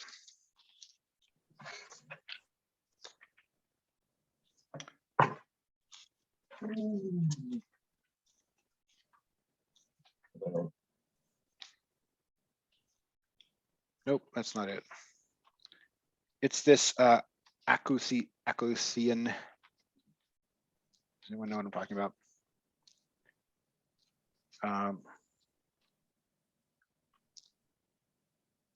What is the notion of founded upon or prior to in Aristotle's reasoning on the point? That was the question.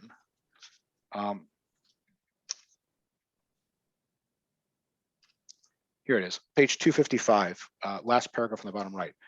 What is essential for understanding the foregoing interpretation of Aristotle's concept of times lies in correctly understanding the concept of akolusin, to follow.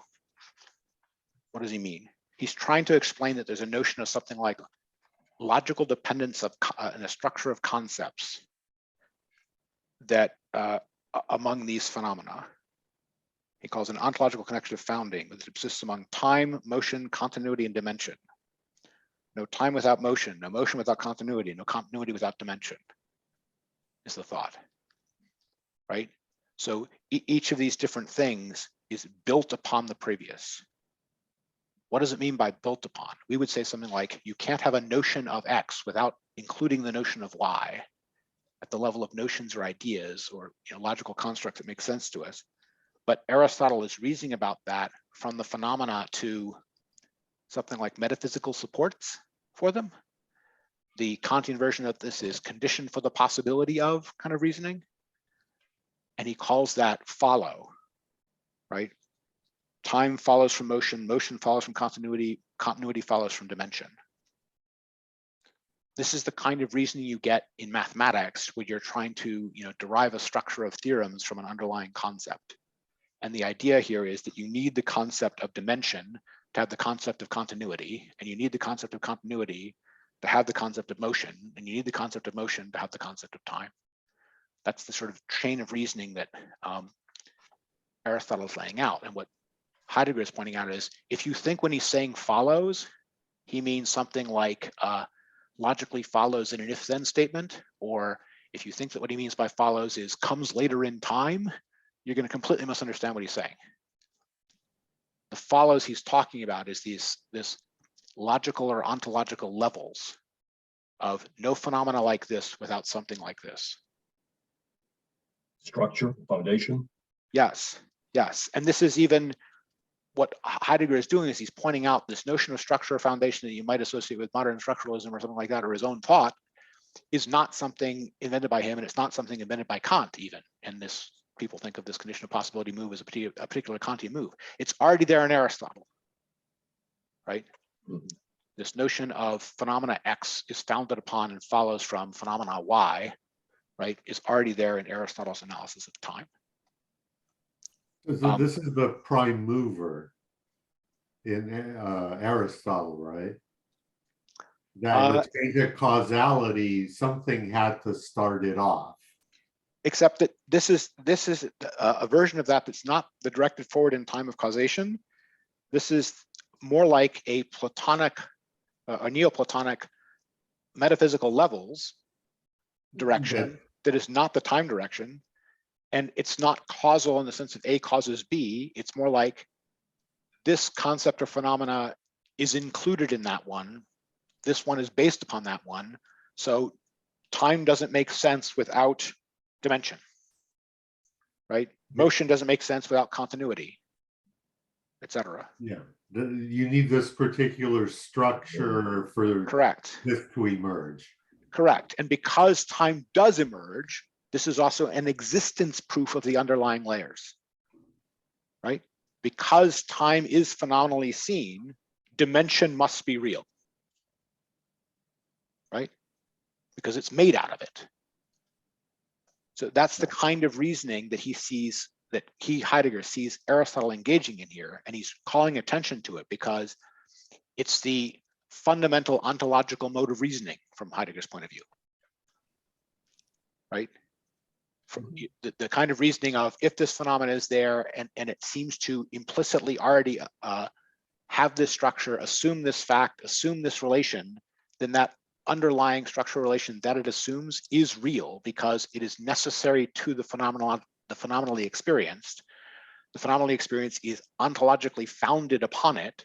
It would not exist, or it would not exist the way that it exists unless that thing were there and real. Is this Greek term akoluthein? Is that does that Yes. have any intangible? I mean, it translates as follow, but I'm wondering if it has To follow or found. To follow or found. Yes. Okay. But remember, when we think of follow in the logical sense of, X follows from Y, the person who invented the terminology to call logical entailment follows is Aristotle, right? When Aristotle tells you that, if A then B and B then A, right? The way to understand that is to say that the third thing follows from the other two. That word follows is the same word is here. And that's Aristotle inventing that usage. Okay, excellent questions. Okay. Does Aristotle manage to prove that time as he understood it, which he calls this further outside in this counting, has to exist in the soul? This is like the thing to notice is the least proved thing on the whole tissue from Aristotle. Because Aristotle says, because time is something counted, you can't have it without something that counts.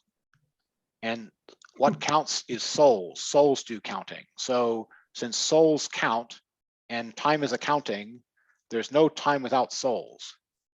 This is an incredibly weak tissue of reasoning, right? Nowhere did he prove that only souls count, right? So incredibly weak tissue of reasoning, right? There may be separate reasons why you might want to think that there's something like time or something that exists, has something soul-like or Dasein-like or existent about it, but this isn't it, right? Joe? Well, as regards the counting idea, that struck me as being particularly useful because that's the one thing that Dasein does as it measures time, looking at a clock or writing it down or remembering that it happened.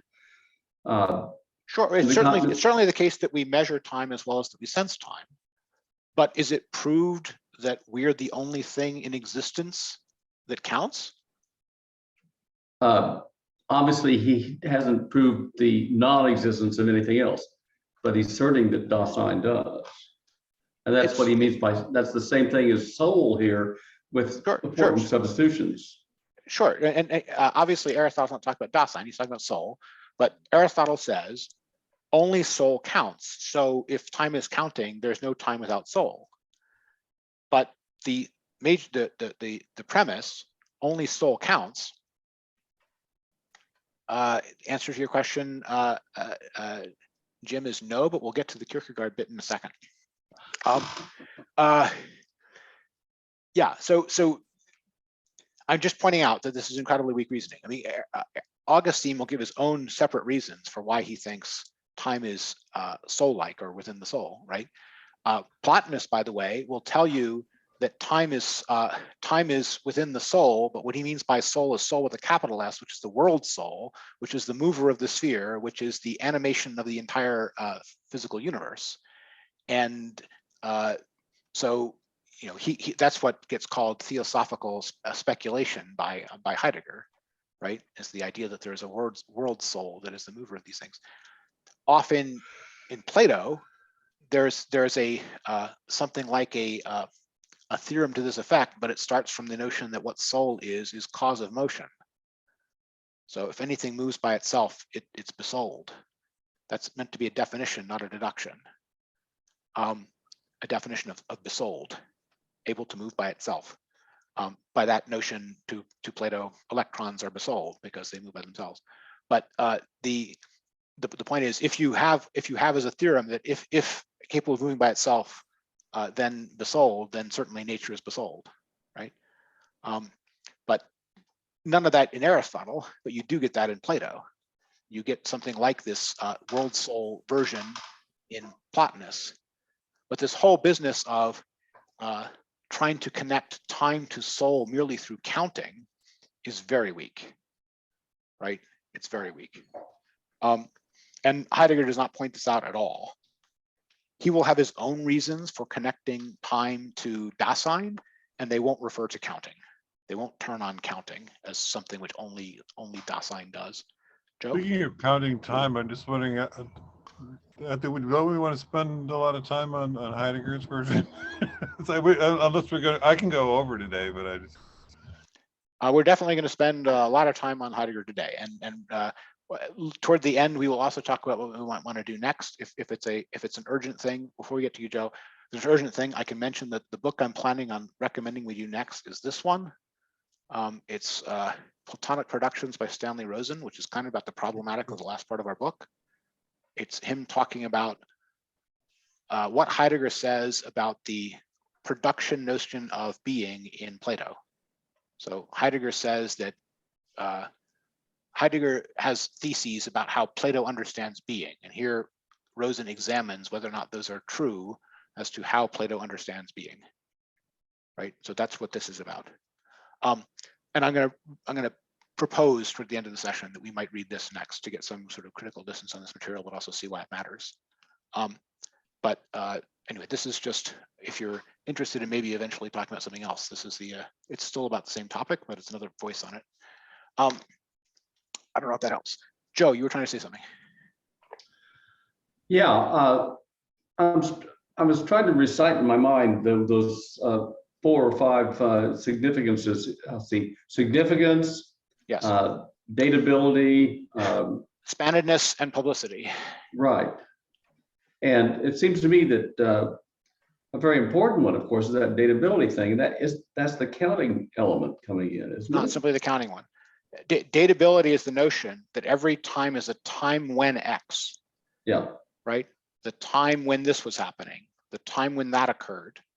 Right. So the datability is this aspect of time that when he gets to his own interpretation, Heidegger's going to bring out is a structural component of experienced commonsensical time, that it is datable, that you can refer to the event that was transpiring when that time was, right?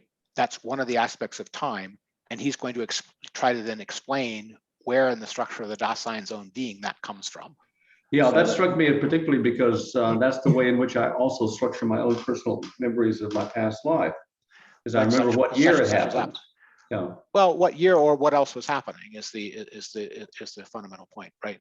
But the what was happening way of dating things. By dating, he doesn't mean a number. By dating, he means, you know, when X was happening, when X was reference occurring. datum. Yes. So let's jump ahead to that for a second. So the parts of experienced time that Heidegger claims the classical understanding that you got from Aristotle, if I want to put that in a capsule form, be something like that there's a single uniform line of time with a now in it that differentiates between a past and a present, that now is a moving now, and it always has the same structure, but is not itself part of the time that it is in, and intertemporal things happen in that time if they are susceptible to the possibility of change. That's sort of the Aristotelian time. That's what we mean by Aristotelian time, if that helps. And what Heidegger is then going to point out is that there are features of phenomenal time that leaves out, right? Aspects of the structure of time as experienced, even in that commonsensical way, that are not emphasized by that analysis of time. And those are the four that you mentioned, that Joe prompted me to mention. That time is significant. That is, time is being used for something. It's the right time or the wrong time. It's the time I have until I finish the lecture. It's like the time I have before Jeff has to go, right? There are times has urgency to them because times are dedicated to tasks, right? So this is the meaning embedding of time, that time has significance. And time has significance because it is something we each have and have only what we have of it, and it's running out, right? So it is precious to us. It is a resource. It is allocated to things. It is meaningfully significant in that respect, and that is an aspect of phenomenal common sense time. The second is this datability, the fact that time is always a time when X, time when something was happening. We can always refer to a time in terms of the what was occurring. So there's always for any temporal period of any duration you like, and regardless of whether or not it's in the future, in the past, or in the present, we can refer to it by and specify it by a what is happening then, right? By what event occurs or transpires. Do you think that datability kind of overlaps with publicness, right? I mean, I guess in theory you could like do this triangulation, which is what I think datability is, you know, and okay, it was when whatever, but it's always reference to outside events. I mean, you know, your own subjective events are really hard to put in sequence, I think, especially after a period. So datability on its own just needs a time when, and it doesn't necessarily need a publicness of that. The examples he refers to usually generally do have publicness, but when he comes to the point of founding it, he's going to found datability on the Dasein sense of presence, sense of a present in which the being in the environment at that present is what is occupying Dasein. The Dasein's attention is focused in the present on a present being that is, you know, that is giving its content to the consciousness, something like that. And because of that, all times as to their now can be referred to the present external being that was the subject of the attention of the consciousness. That's what he's going to found datability upon. And that's not quite the same thing as publicness. Publicness is more like this: whenever anybody else says now, I can see a now that it is referring to, right? I know what he means by now, and the now that he means I can take to mean whichever now he is pointing at. So the mere act of pointing by saying the word now is pointing to my now, and it's pointing to your now, and it's pointing to Craig's now. And you know, when the now is heard, everyone knows that they're supposed to index that pointer to their current state of occurrence. Does that help? Yeah, I agree that the publicness as it's described here is only about the now, and it works really well that way. The first part of what you said just didn't. I mean, yeah, I think it's more likely you're like, I remember that, you know, well, was my father alive? Okay, then that puts it at a certain date or not another. You know, that sort of, I think those, and you said the examples are mostly public. I think, yeah. Well, like when example is when the French were in Germany, right? Which is, you know, multiple spans, but well, yeah. Well, and in fact, that I imagine if you were in the area, that would get confusing because you'd want to use that, and you're like, oh, but it's not. He clearly meant the most recent time. He didn't mean back when Napoleon was here. But yes. But the point is, any ongoing event, and the point of that is it can be an ongoing event of significant extension, temporally speaking, can be used to date something. And he doesn't mean, you know, July 5th. He means, you know, the occurring, the something significant occurring. The fourth moment is spannedness, the idea that there is always something about experience time, which is never simply point-like. It always has durée to it. It always has duration to it. It has positive measure.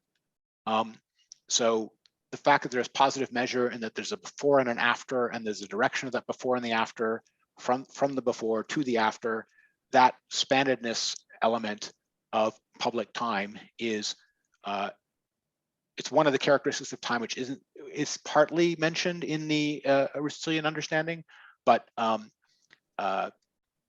it's sort of finite positive measure of spannedness. Heidegger is going to found on the sort of this future directed and near term future directed character of Dasein. So the fact that the Dasein is ecstatic, the fact that the Dasein is the Dasein is not point-like and not stable. It is a change thing, and because it's a change thing, there's always spannedness to the time of which it has a sense. So perhaps the easiest one from his point of view is the significance one. The fact that, and he relates this to the fact that Dasein, he doesn't really mention the fact that it's related to Dasein is care, but Dasein cares about its own being and the possibilities of its own being. That's why time is always a matter of significance to it. There are privative modes of that. You know, when someone is completely wasting time, distracting themselves because they don't want to engage with what's weighty to them, that's still a manner of care. It's a manner of, you know, you care for the thing by neglecting it. It's a running away from the weight of care or something like that, but it's still a manner in which the time is significant. So that time has significance is kind of most easily from Heidegger's point of view shown to be something about phenomenal time or interior time. He's also mentioning things like that, I think both the publicness and the significance, because they distinguish his sort of phenomenological notion of time from the kind you get from Husserl.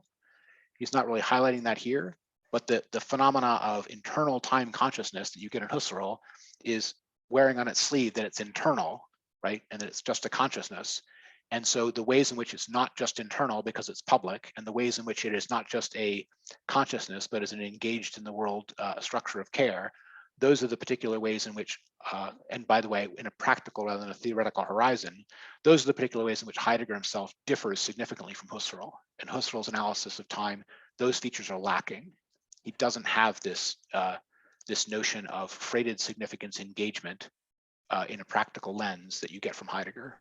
Yeah, even when Bergson describes the sugar cube, you know, I mean, Yes. yeah, it's in a situation, but it would be better if he you know, talked about the purpose of it, and you know, our impatience and waiting, essentially, right, because we're not getting what we want.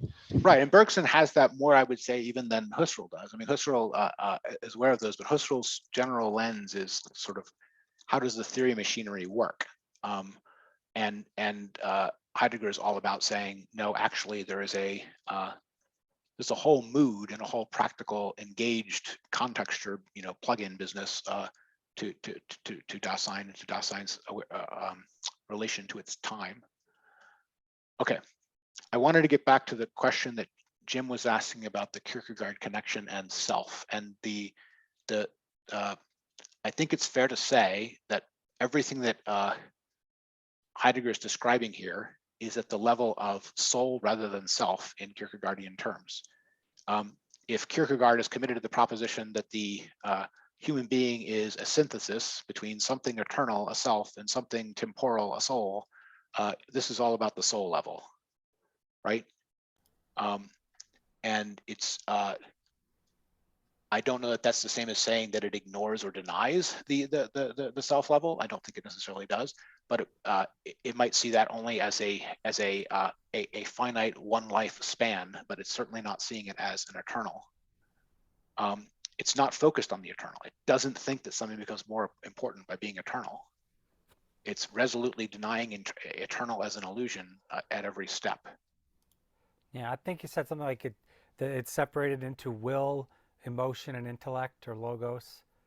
It's separated like that instead of going to another I mean, Heidegger. Am I wrong? Or is he quoting Aristotle? There's not that much will in it, honestly. But the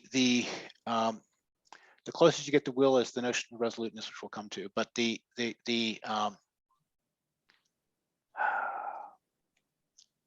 there is in Kierkegaard this attempt to make sure that whatever is being discussed is being anchored in something eternal. And what you get instead in Heidegger is a desire to anchor it in something true, but not eternal, because the truth is changing. And this is the place we're going to get to in the next chapter, but this is agon with Plato, right? It's like a synthesis between Nietzsche and Kierkegaard in that moment. Yes, but it's also a kind of desynthesis of something that Kierkegaard was synthesizing. It's a dropping of something that was there in Kierkegaard. And this is, you see it in the downplaying of Plotinus and the Plato not being mentioned until the next section, in the ways in which Plato is mentioned in the next section, where Plato will be using Plato too will have a horizon he has to understand being upon, but he will say the good, and as opposed to saying time. But Heidegger will insist no, time is the correct horizon on which being is understood by Dasein. So Heidegger is much more resolutely temporalizing human being, if I can put it that way, than these earlier thinkers. And he thinks he's being truer to the phenomenological facts when he does so. And what he's trying to be is not, not speculating wildly about eternity, but instead being true to the phenomenal evidence. And in that, his standard is true, right? Not eternal. Does that help? Oh yeah, that's great. Thank you very much. Okay, these are all great questions. Okay, so I know people are going to have a bunch of questions, but so far we've only gotten kind of to the we've gotten to the nature of the elements of public time that he wants to found in temporality. That's where we got the significance, datability, Fallenness, and publicness. But there's machinery there too, and the machinery matters. What do I mean by machinery? I mean he doesn't just talk about those four things. He's putting all those four things inside of one structure that they come out of. This is what he's calling the ecstatic horizonal character of temporality. So what do we mean by ecstatic horizon? Okay, ecstatic just means something outside of itself. It means something which is not simply locked up in itself. It has the character of a two.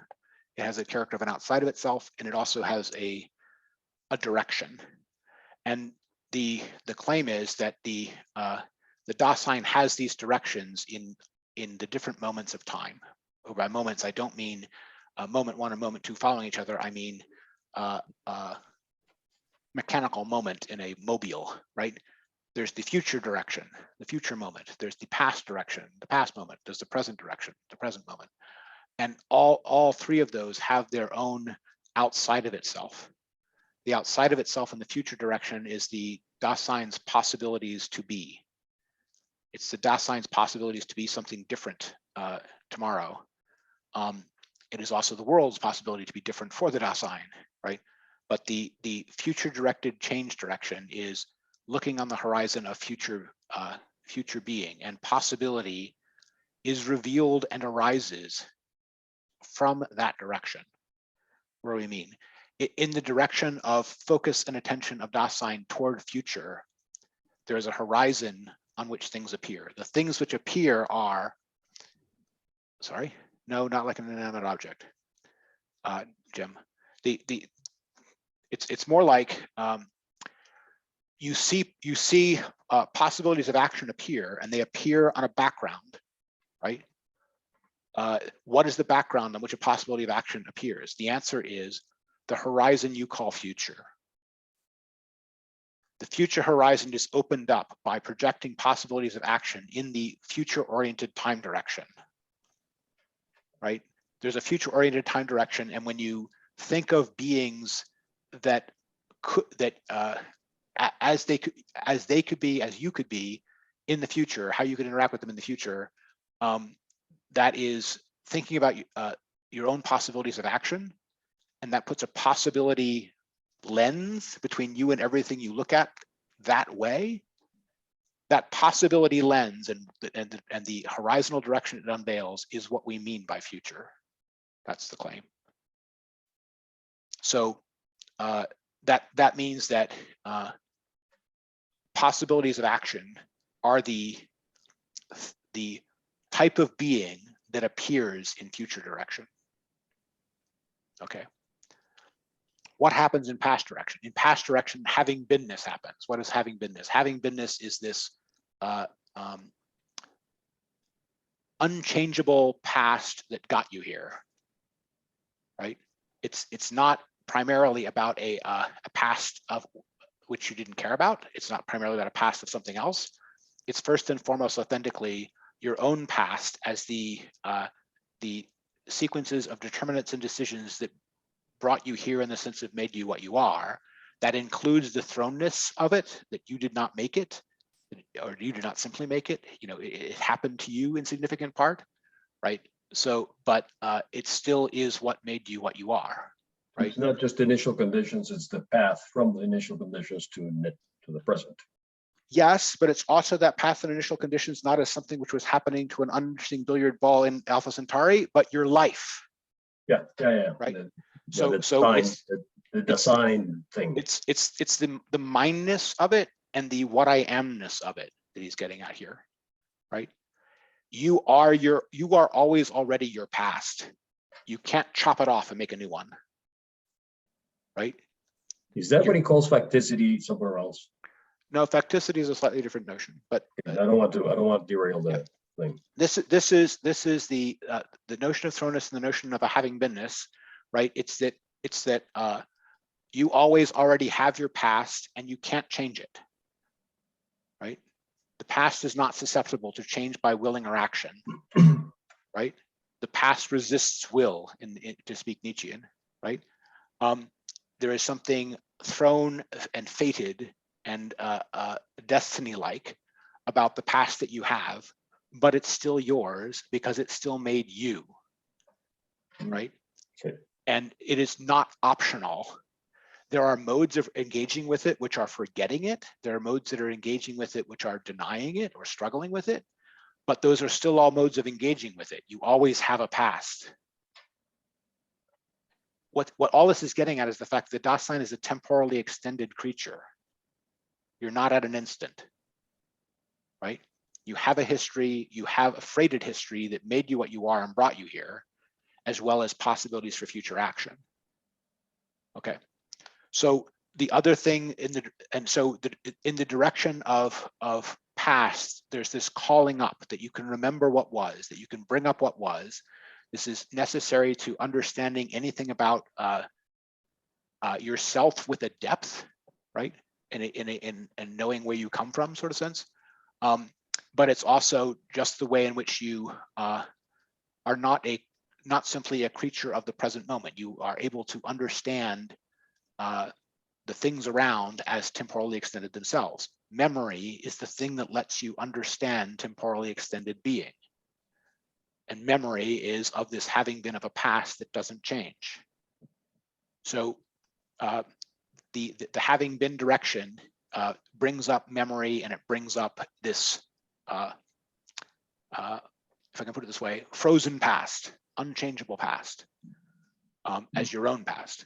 Okay, so that's the you can put it this way, the rearward direction of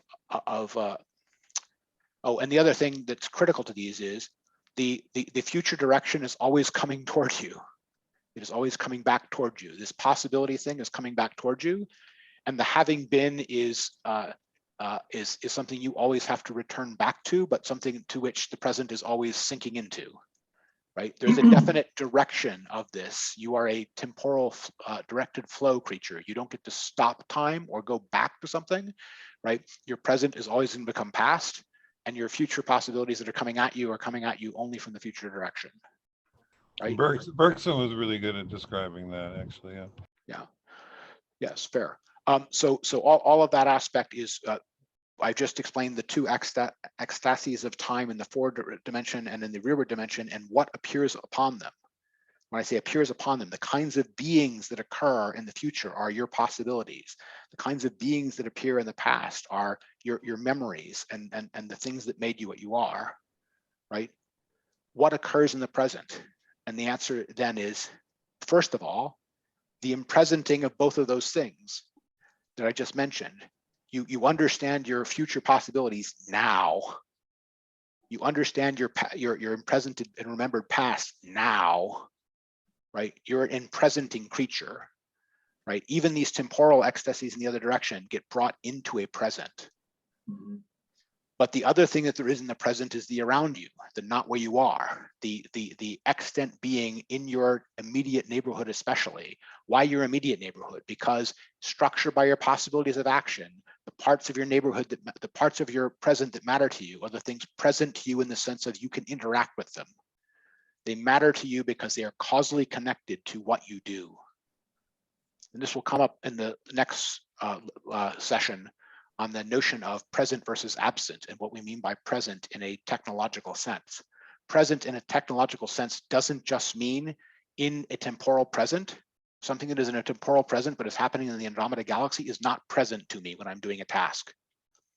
It's not close enough to interact with the task I'm doing. It doesn't exist for the task I'm doing. It is absent. It's not that it doesn't exist because it has the mode of non-being in some metaphysical sense. It has the mode of absent. It doesn't matter for what I'm doing. It doesn't matter for what I'm doing is what I mean by absent. And that is the way in which things appear in the present is they appear as present or absent in this mode of significance. Significance for what? For what I'm doing. Right? Yeah, that present and absent was something I got from Bergson, and it's actually affected my practices. So there's a really tiny vignette here. In my calendar, if I had missed this meeting, I would have put it in black, right? Which says that the tombstone is probably a better example, right? A tombstone is marking the presence of somebody who's no longer here. Yes, but I mean the critical thing about absence, presence and absence, is the absent notion, and the point is something can be absent means that you can experience its lack because you needed it or expected it and it wasn't there, just as much as you can not notice its lack and not care about its lack because it is too distant to be causally connected with what you're doing. Both of those are manners of being absent, right? I needed the hammer right now and I reached for it and it wasn't there, right? If I expected it and it wasn't there, let me finish. If I expected it and it wasn't there, that's an example of absence. Yeah, Sorry, but ahead, like when I'm trying to reconstruct what I was doing in the past to look at my calendar, without those tombstone events, it's hard to make the narrative exactly why did I do this, and you know, same thing. You make sense of your previous life. If someone was alive then, is not now, then that's likely to factor into the story. So you need to have those markers. The critical thing going on here is that Heidegger is making a claim about what existence means in these different ecstatic horizontal directions. Existent in the present means of some potential use for a purpose I'm engaged in. Even if that's a theoretical purpose, even if it's I'm trying to observe this distant galaxy through a telescope purpose, whatever, it has to have some relation to something I can do with it, or it doesn't matter enough to be a being for me. And similarly, for future possibilities of action in the future direction, and for were meaningfully to me and are meaningfully memorable in the other direction. That can also include forgetting something which would shape me, or running from a past, whatever. All of those are ways in which the things which light up as meaningful being in each of these horizontal dimensions differ with the dimension and my purposes. They're causally coupled to my purposes. Okay, so this causally that we just said would exclude anything that's not in the causal cone about the light cone thing, relativity speaking. In relativity speaking, he's saying that spatially separated things are not causally connected to us, yes. But he's also saying, if you do the psychology experiment of counting the past basketballs while the man stands there in a gorilla suit, you won't notice the gorilla suit. It could be right in your light cone and you won't pay any attention to it if it's not connected to your actual current task. So he's not making a physics point. He's mixing, but yeah. Okay. That's not a physics experiment. It's a psychology experiment, right? And there are more ways than the physicists dream of for something to be absent for you, right? Mhm. But Mhm. all of these were examples to flesh out what he means. But I want you to see the underlying structure too. Ecstatic, horizontal. That's the structure. There's a direction of different from me, a direction of away from me, towards which my attention can be pointed. And in that direction, beings light up in the foreground as what can matter to me in that direction. And there's also a whole dimension, a whole sea of dimension out there that is that horizontal direction of projection, future, past, present. Each of those ways in which I can turn my temporal attention lights up and keeps open an entire region of possible being. That's the claim. I think we're in section gamma now, right? Were we gonna for Jack particularly? We're gonna go over the I'm trying to get to everything that I think matters in the whole section 19. So I'm not trying to go one page at a time. This is even beyond the structural moments of expressed time. This is what they have in common, right? And this is again trying to get at what Pete was starting from of this, temporality is where we're headed, right? We're headed tried to understand something like that we are in time in a way so that the regions of being around us with their own regional ontologies, right, with their own structures of significance, are each of them an away from us region, an ecstatic region, with a particular horizon, a particular lit up background that's a whole space in which things can happen. And by space, I don't mean physical space. I mean, there's a whole significant Domain. space, mental space, domain of happening in each of the direction of each of those ecstasies. Okay. So all of this is meant to be a proof, an exposition of the fact that Dasein is a temporal being to the bottom. Time is not something that accidentally happens to us, right? It's not like first we're a rock, then we got thrown into a time stream and the time rippled around us and moved us a little bit. Nothing like that at all. We're time machines coupled to a flow, embedded in it with the actual regions that we can experience in these directions of time and even in our present, all lighted up by the way in which we're situated in and coupled to that flow. Okay. Isn't it very interesting that I assume that the other version where time rushes towards us, that's the inauthentic mode. I don't think that terminology is used in this one, but correct. But that is how, at least that's how we imagine all the ancient and even primitive cultures operated, which is the idea that we move through and we do things and we make things that we think. I don't think that's the way all the primitive cultures operated at all. But the let's talk a little bit. That you're right that it's not talked about here. It's only talked about in being in time. There's these two different senses of time flowing through you and over you and happening to you versus time being something that you are actively driving through and in. That is a difference from Heidegger's point of view between authentic and inauthentic experience of time. Why? So the fallen version of Dasein understands himself like a rock. He understands himself on the basis of how he understands the beings that are not Dasein around him. He interacts with billiard balls, he knows billiard balls, and one of the ways he can think about himself as being billiard ball-like. Right? If he thinks about himself as being a not Dasein thing, he can think about himself like a rock. He also can, instead of having his own concerns about his own time and his own life, can just import the concerns of those around him.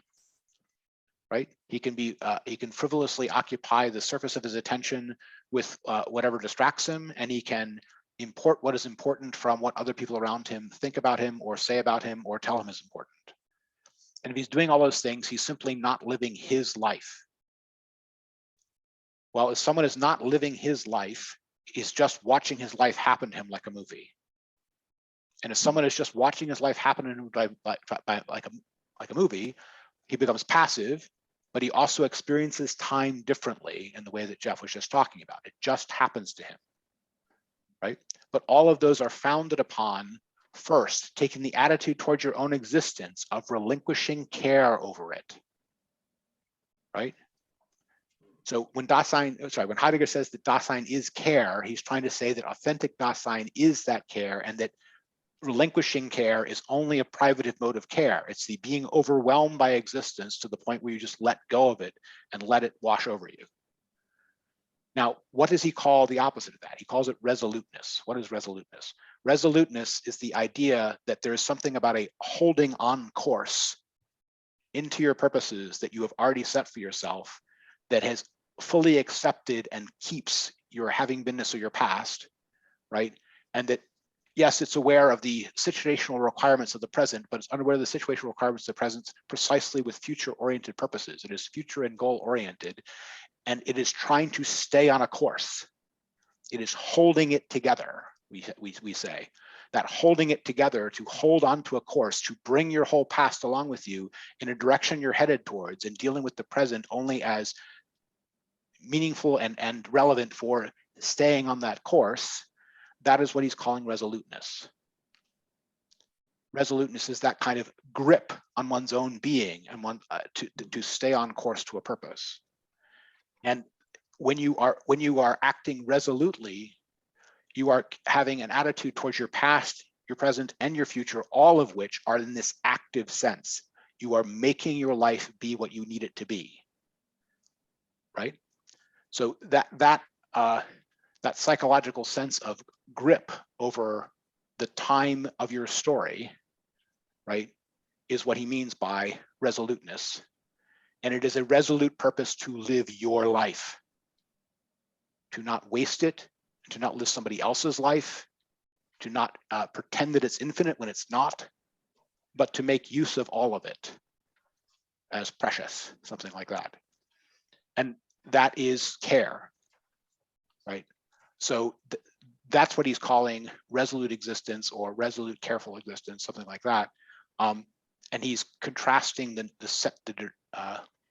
sense of relatedness to time that you get from that versus the passively having it wash over you business. And you're right, Jeff, that people like Bergson had already described this, but Heidegger is describing the specific difference between them as this authentic, resolute authentic existence versus irresolute fallen existence, which imports the structure of its, not the structure, imports the content of its life from passively from its environment. Just lets the world live your life. And it's content to be a movie screen instead of being a Dasein. Thank you. The spectacle, as it were. Yes, yes. If you just watch your life like a movie, that's the inauthentic fallen existence. Okay, wonderful expositions. And I knew there was a reason why I continued to persist with Heidegger, because of this, like Kant, the pervasive influence he's had on the last century or so. Yeah, there's a place that comes from, and I mean, honestly, you know, those places in being and time probably had the biggest impact, and some of that isn't here, but the reasoning about the structure is here. Okay, let's quickly talk a little bit about this ecstatic horizontal sense again for a second. In his own terms again, this is on 267. We talked about before how there was something about, you know, motion that contained within itself, you know, that a dimension of change and a spannedness, and he's making use of the same notion of is founded upon or contains here. It's the same kind of reasoning we saw in that he was praising in Aristotle, right? Each ecstasis contains within its own nature a carrying away towards something in a formal sense. Every such remotion, that is carrying away towards, is intrinsically open. A peculiar openness which is given with the outside itself belongs to ecstasis. That toward which each ecstasis is intrinsically open in a specific way we call the horizon of the ecstasis. The horizon is the open expanse towards which remotion as such is outside of itself. The carrying off opens this horizon up and keeps it open. And examples are the future, past, and present, ecstatically, horizontally meant. So horizontal, characterized by horizon within the ecstasis itself. Ecstatic horizontal temporality makes ontologically possible the constitution of the Dasein's being, but also the temporalizing of the only time that you actually experience. Right, and then there's a aside on intentionality. I wanted to bring that out as he's trying to explain to you why this is called horizontal. And the thing that makes it horizontal, why is he using the word horizon? What's characteristic of horizon is it's at the end of a direction in an open expanse, right? So it's not the sense of boundedness, it's a sense of an open horizon, but it's a direction. It's got a direction. It's got a it even has a structure or possible content in that direction. You're not looking east. You're looking west. Whatever. But it is the opening up of an open region. And this notion of the open region or place or site in which things transpire is what we'll get later as the explanation of being. The Da in Dasein is the place or site where being happens. That's, this notion of opening open regions and the openness to truth. All of these are going to be the things which in the next whole session we'll get to and bring up as the fundamental characteristics of Dasein. So I don't want to derail it, but a quick question Sure. I think comes to mind in terms of these open horizons and such. Psychologically, we have pasts that are buried by trauma or such as that Yes. only come to us at certain points. And Yes. I was thinking of that when you got to resoluteness. Yes. Resoluteness usually doesn't help us resolve traumas because they aren't even fully conscious memories at that point. Is that outside the horizon? Is it just something that he doesn't deal with at all, or is he just He covers this as forgetting. He talks about forgetting as one of the manners in which Dasein is related to its past. I think it's fair to say that modern psychology of trauma thinks that for the sufficiently traumatic experience, it's just not there to be recovered, right? Where it's speaking of that as in the form of memory, but it's mostly saying that in order to distinguish the way it believes, I think correctly, that works, distinguish it from the idea that you have a movie recording of your whole past if you would just turn it on, right? Yeah. What's actually going on is a forgetting, and Heidegger talks about forgetting all the time, and he talks about how forgetting can have this peculiar character of you forget the forgetting, right? And that this is the way the term for the forgotten forgetting in Heidegger is oblivion. Craig mentioned about this idea of horizons. They don't appear little by little. They sort of land on you. That really works well with like when you're hiking or something and you get to the crest of a mountain and suddenly the view changes all at once. Sure. Right? But I want to stay on Craig's things. Craig's point's a very important point, right? This relation to the past. The fact that the relation to the past can open up the horizon doesn't mean that everything in your past is always continuously visible. And this is not only used by Heidegger to describe relation to one's own past, but to civilizational past. His own understanding of the history of Western philosophy is going to include events of forgetting, like forgetting the problem of being, right? And in that sense, his history of Western philosophy is going to be a pathological relation to past trauma, right? That certain decisions were made in the history of philosophy and then they were forgotten, and past errors are still with us, not as present to our thought, but precisely as forgotten forgettings. But those forgotten forgettings still shape us, right? Well, Jeff, please don't interrupt. Just the way that a past trauma can affect a human life, Heidegger is going to claim that a philosophical wrong turn can affect a civilizational life, right? And this is how he's going to engage with Nietzsche and Nietzsche's diagnosis of the history of Western philosophy as nihilism and so on, right? So he's not at all saying here that a relation to past means that the past is always present to you if you just go back and look for it. Sorry, Yeah, Jeff. that was the important one I wanted Okay. to get to is there is much that's buried in the past that we don't have access to, that, yes, that can emerge at other points depending on what happens.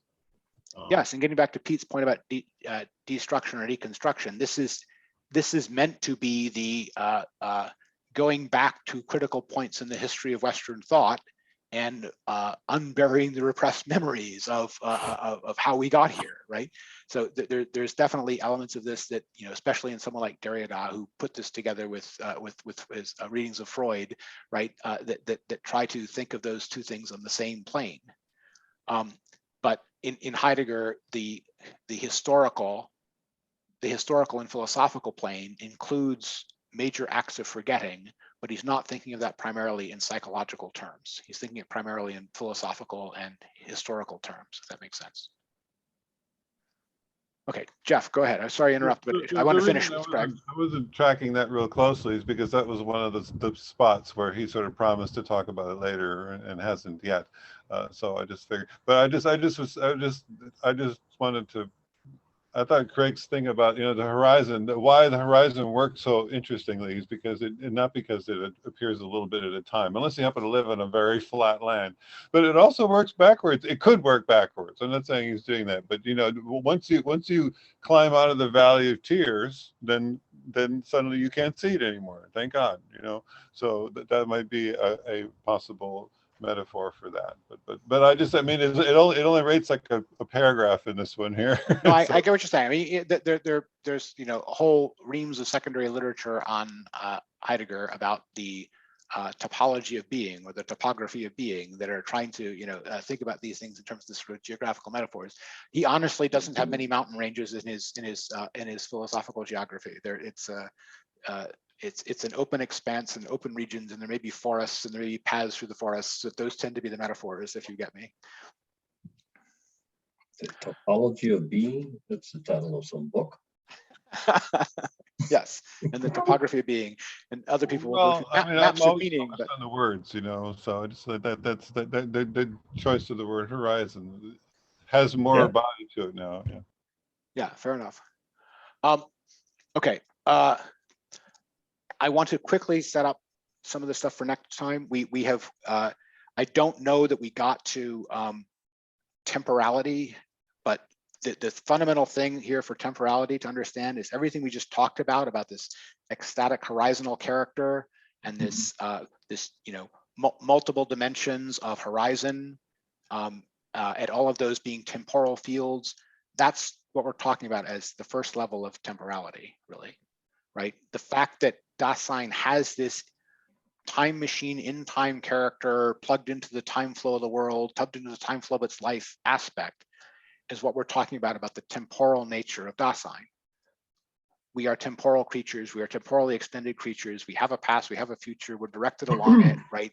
All of that is, we are a temporal being, right? And our time and the ecstasies of our time matter to us, and they light up the regions of our concern. So that's Earlier I called attention to the time because I thought you usually go for 3 hours, but it turns out you actually scheduled 4 hours this week. Was that a mistake? I always do that. But I Well, always with the hope that we'll finish in 3. But I if it goes for 4, no one will, you know, tell me I didn't say so. But you know, fair.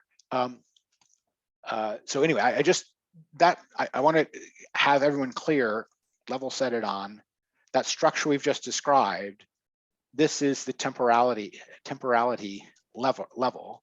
Before we get to the Latinized temporalitat, we should call it that way, even though it's spelled the same way, which is meant to tell us something about how that structure is possible, if I can put it that way. He's going to want to, in the future, do a condition of the possibility move on the structure I just described. He's going to have to say what has to be metaphysically true about Dasein and world and Dasein in the world and time, so that the thing I've just described would be the structure of Dasein's temporality. Yeah, I just did a search on temporality, and there is a lot of hits after page 275 for the rest of it. Yes, we're going to get the second level, right? The next we've seen the first floor under the top floor. The top floor was Aristotle's time interpreted. We've gotten down to the first floor, but we haven't gotten down to the basement, right? So we're not yet at foundational because we have to see the basement of temporalitat right under this, and that temporalitat is going to wind up getting contrasted with other ways of understanding. If I can put it that way, other ways of understanding the level beyond being. The big rival is going to be Plato. So we're going to, in the next section, we're going to get an interpretation of the myth of the cave. We're going to get a discussion of what Plato meant by beyond being. We're going to get some musings on whether or not Plato was an enthusiast and various other things like this. But all of it because this understanding temporalitat as the the notion that time is the proper horizon on which something like being should be understood is a positive thesis we're going to get in the next section that is meant to be a disagreement with previous theses about similar questions from people like Plato. And it's necessary to understand both the content of what Heidegger is saying, and to understand that it is partly a response to a same situation that he agrees with Plato human life is in, something like that, but a very different answer to the question. So I'm just trying to put signposts of where we're headed and the things to keep track of. You want to keep track of how is time the horizon in which to understand being? How is this going to any of this going to teach us? Remember that back when he called out this one's going into the left field bleachers, how this is going to get us to anything like a notion of an ontological difference, understanding the difference between the being of the beings and being itself, something like that. What's this second level of temporalitat? And how is any of this entirely different from the Platonic world picture, if I can put it that way, or the Platonic metaphysics, right? Because this is a very time-centered metaphysics as opposed to a very good or being-centered metaphysics. Not even a being-centered metaphysics, they're both being-centered. But the idea of the good being beyond being is going to be replaced with something like time as the horizon on which we understand being. Okay, so if that means that the idea of the good has just been toppled from the throne and Kronos has been put back in his place, that's one way of thinking about this mythologically, right? Wasn't Kronos the guy who ate his children? Yes, but that's because that's what time tends to do. Okay. He had reason because they overthrew him and they installed. Well, they tried to overthrow him, yes. Yeah, we can talk about the sensible readings of any of these things, but yeah, no, sorry, I mean of the mythological understandings of them.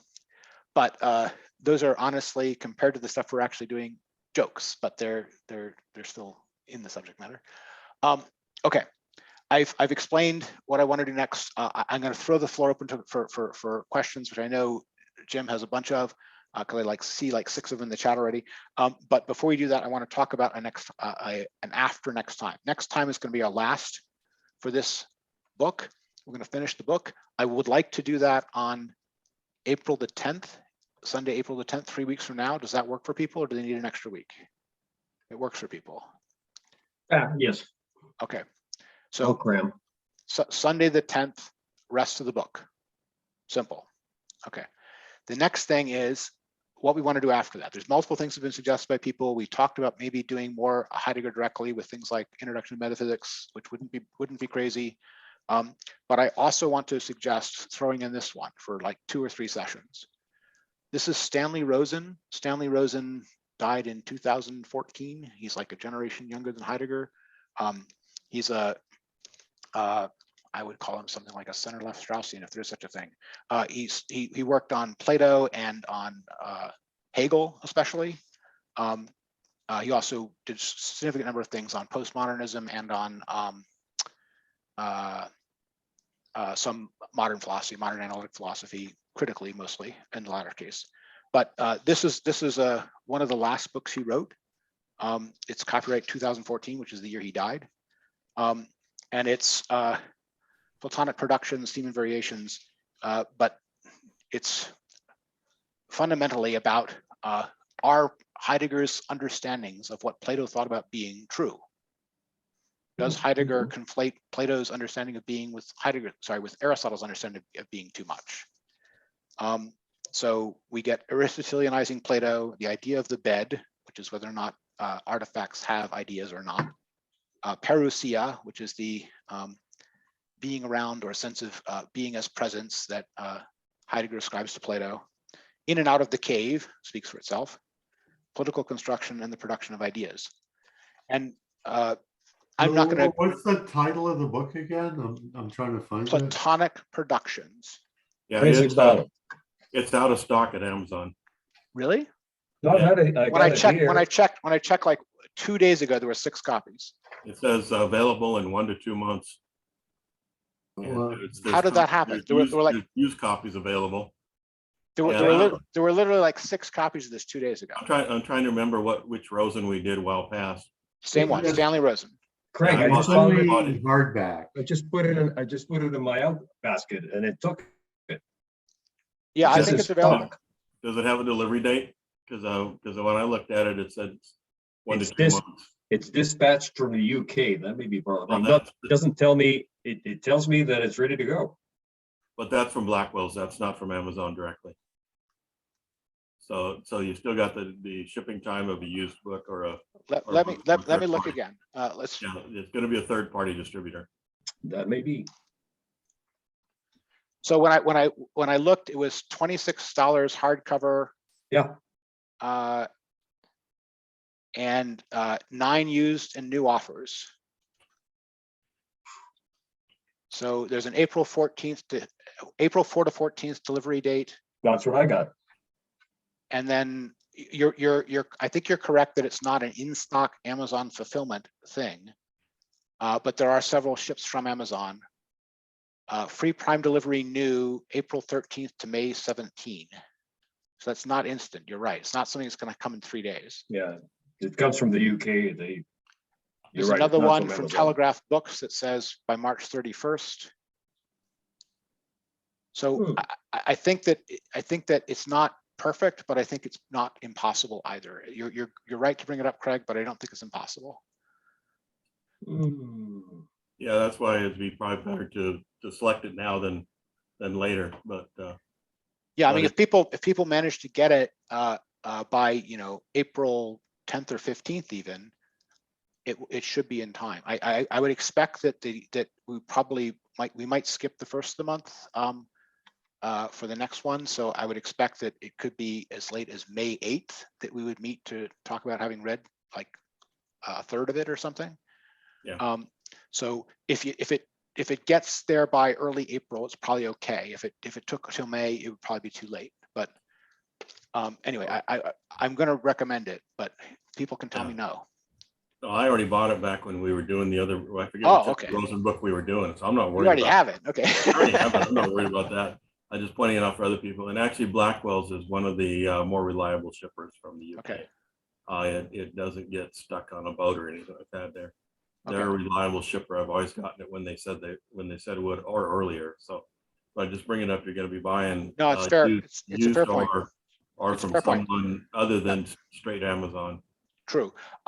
And for those who don't know, I think we've done Rosen books 3 or 4 times before, although most of it was back when we were meeting in person.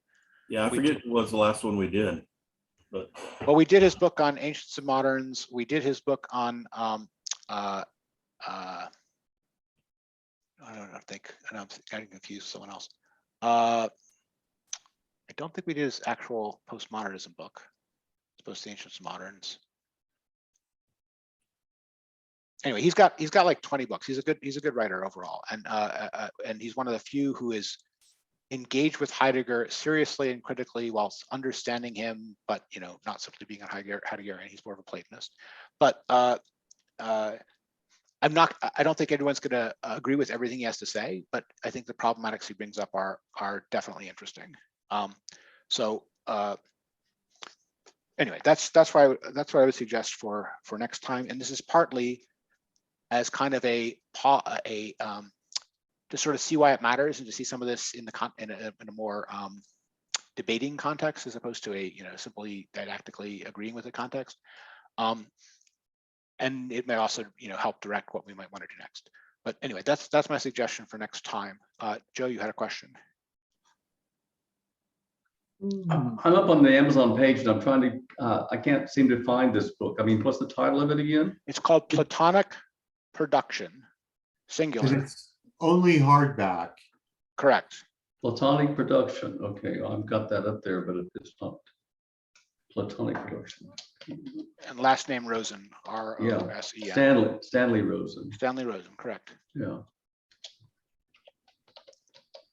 I saw a message from Jim that he most of his questions were answered and he had to go. So,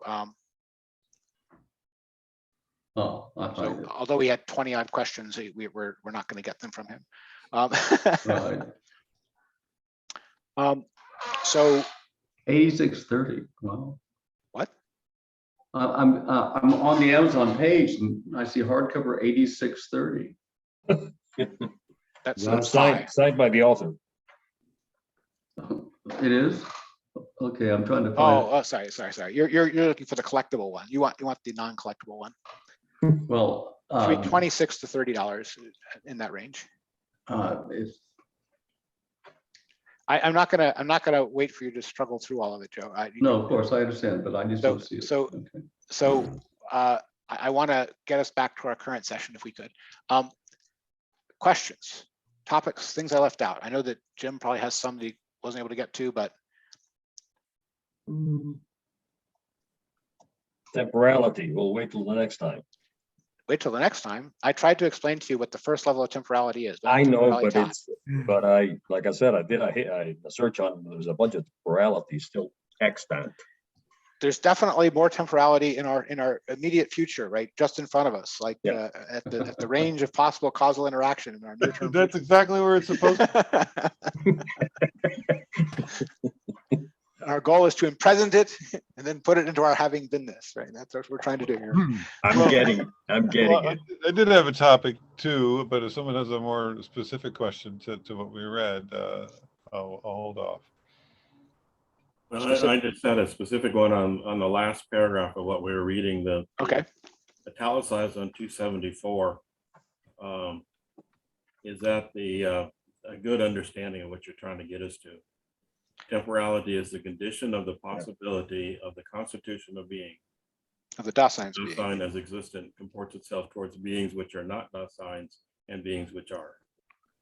Right. So there's a kind of map of being here of Dasein is relating to its own self with its future and its past.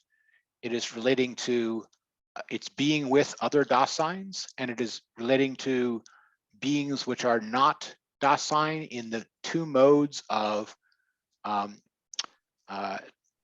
sort of technological or functional engagement of possible action, and in the mode of just extant things of nature that are intraworldly, right? So there's a kind of map of the kinds of things that are for Dasein: itself, other Daseins, and the natural and technological world, like natural and functional world, right? Natural and functional, these are both things which are not of the character of Dasein, but with which it interacts or which it just contemplates. So the ready to hand is the stuff that it interacts with technologically. The merely extant and present at hand is what it just contemplates of the non-Dasein environment. The word for all of the present at hand that it doesn't interact with in that ready to hand manner is nature. The word for the ready to hand stuff that it interacts with is something like equipment, the equipmental contexture.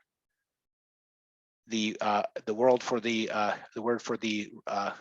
others, being with the other Daseins, civilization, whatever, history, humanity, and itself. And in its relation to it, though, it relates to those sorts of beings, and in its relation to itself, relates to those other sorts of beings as in its present, in its future, in its past. So that's our map of what sort of things there are that each have their own sort of regional way to be for Dasein. Does that help? Yeah, but it's still an aspect of nature that is changeable. So we could say there is an element of time. I could even use one that we use as quite a bit of a marker, which is radioactive decay. There and Sure, such sure. as There's plenty of things that happen in time, right, that are not Dasein, but they're the fact that they are happening in time is precisely because they are in relation to Dasein, right? When you're using radioactive decay to power reactors or to power satellites, you are engaging with them as equipment, right? And when you are merely contemplating how they behave, you are engaging with them as merely present to hand. Yeah, well, there's an element too in which you're engaging radioactive decay to try to recover a sense of past in terms of when things occurred. Sure, That are in many respects, especially when you get into the argon dating, there were no sure. But when I'm talking about present at hand, I don't mean that it's only referring to the present. I mean that it has the mode of, it's an intertemporal being that doesn't have the kind of being of Dasein. It's a being of nature, right? You don't talk to the radioactive decay. Yeah. Right? You measure it, right? Why? Because you talk to other people, right? But your mode of engagement with them is different in these different spheres of being and in the different ecstasies of time. Yeah. So in another sense, the Dasein is a fairly recent happening within the cosmology that we currently accept. Absolutely. But the fact that we have a cosmology is part of the structure of world. Okay. Right? Yeah. Nowhere is he claiming that any of these things that do not, in fact, it is one of the fundamental theorems about the intraworldly beings that are not of the kind of Dasein, is that they do not need Dasein in order to be. That's what it means to say that they are extant. Yeah. Right? And whatever the affairs are about them that don't need Dasein to be would be there if there were no Dasein. Right? Yeah. But they would not have it. But they wouldn't have any significance for Dasein. Yeah. Well, there's it's a little step far afield, but when we start getting into discussions of aliens, such as a couple Star Trek episodes.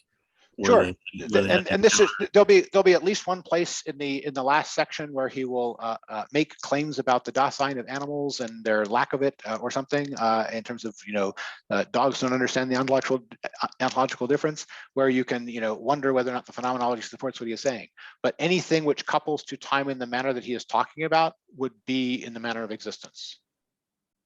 And a hypothetical mind outside of time that isn't coupled to time in this manner, from Heidegger's point of view, is a round square and a misunderstanding. There are no minds outside of time. Yeah. Minds are in time things.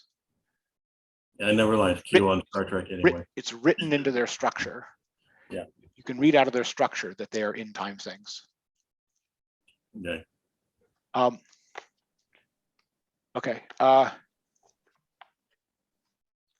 And he's not trying to accommodate everything that could possibly happen in science fiction, because some of those things he thinks aren't real. Sorry, go ahead, Jeff.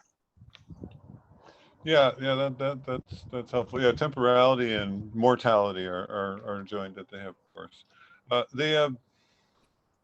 My question was, I finished reading Life of the Mind, which is Arendt's most philosophical work, and it was really the texture of it was really stark to me, which is the first part was about thinking, and everything was about place and associating with people in space basically, or social space really, until the last chapter, which I didn't like very much, which recalled her book on history, which I did like, but it's just weird how the shocking shift in the texture for talking about space to time, you know, and then the second book is on willing, but it's mostly just about what other philosophers have written about willing, and everything there is about time. Well, it makes sense if she's going to philosophers. Philosophers don't like to think about place, right? They don't have space until the very last chapter, and then she flips back. So on anyway, the what the reason for all that was just basically why could we go into like the relationship between time and space other than, you know, the mere counting off of time to see how far we've traveled, which I think is Sure.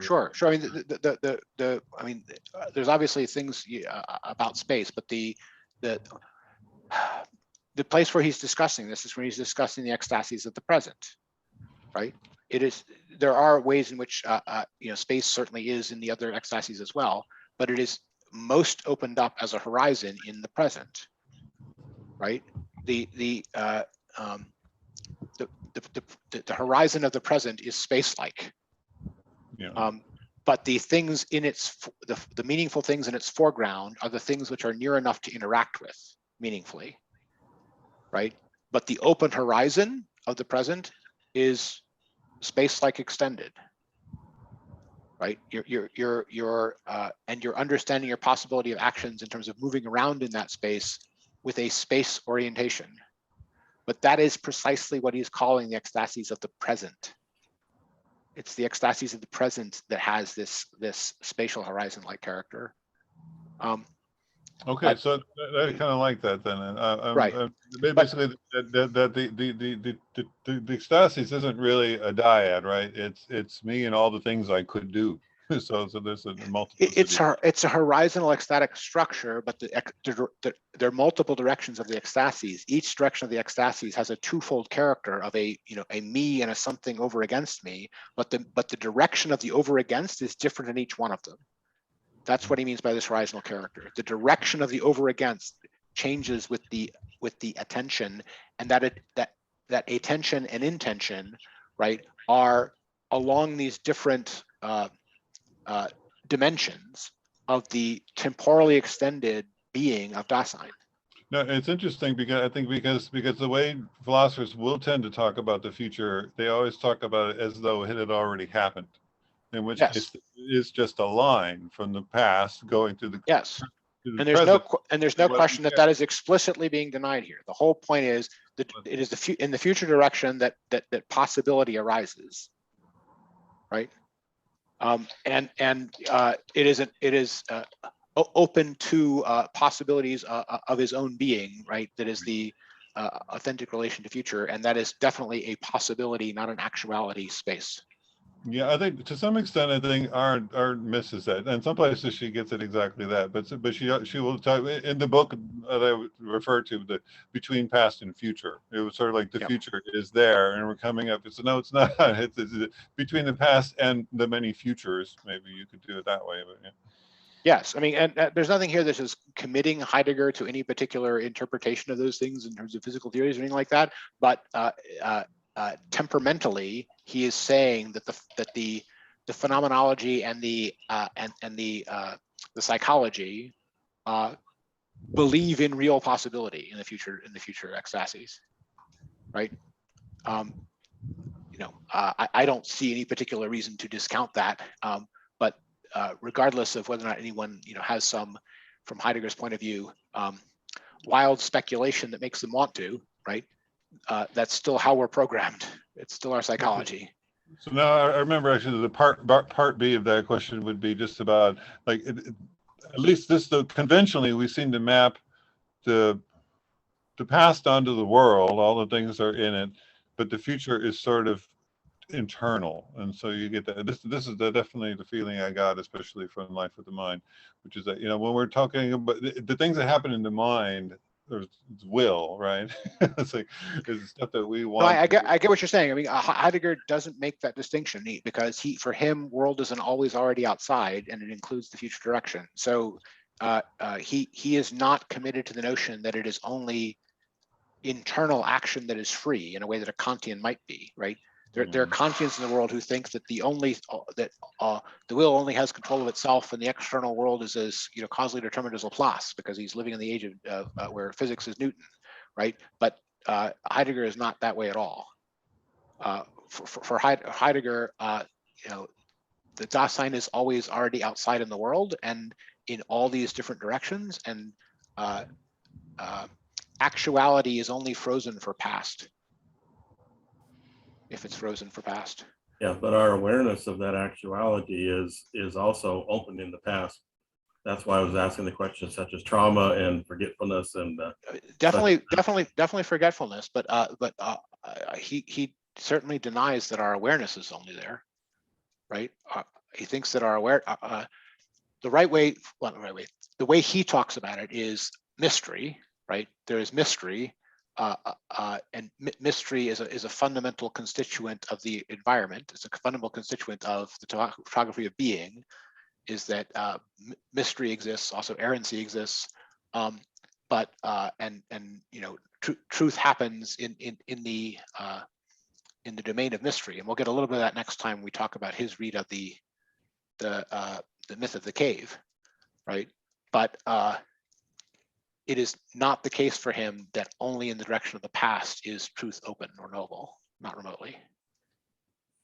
I was kind of saying the opposite, that even in the direction of the past, truth is still open, because yes. There is mystery. There is certainly mystery of the past. He's certainly engaging in just in unraveling past mysteries when he's doing all of his deconstruction of past philosophy.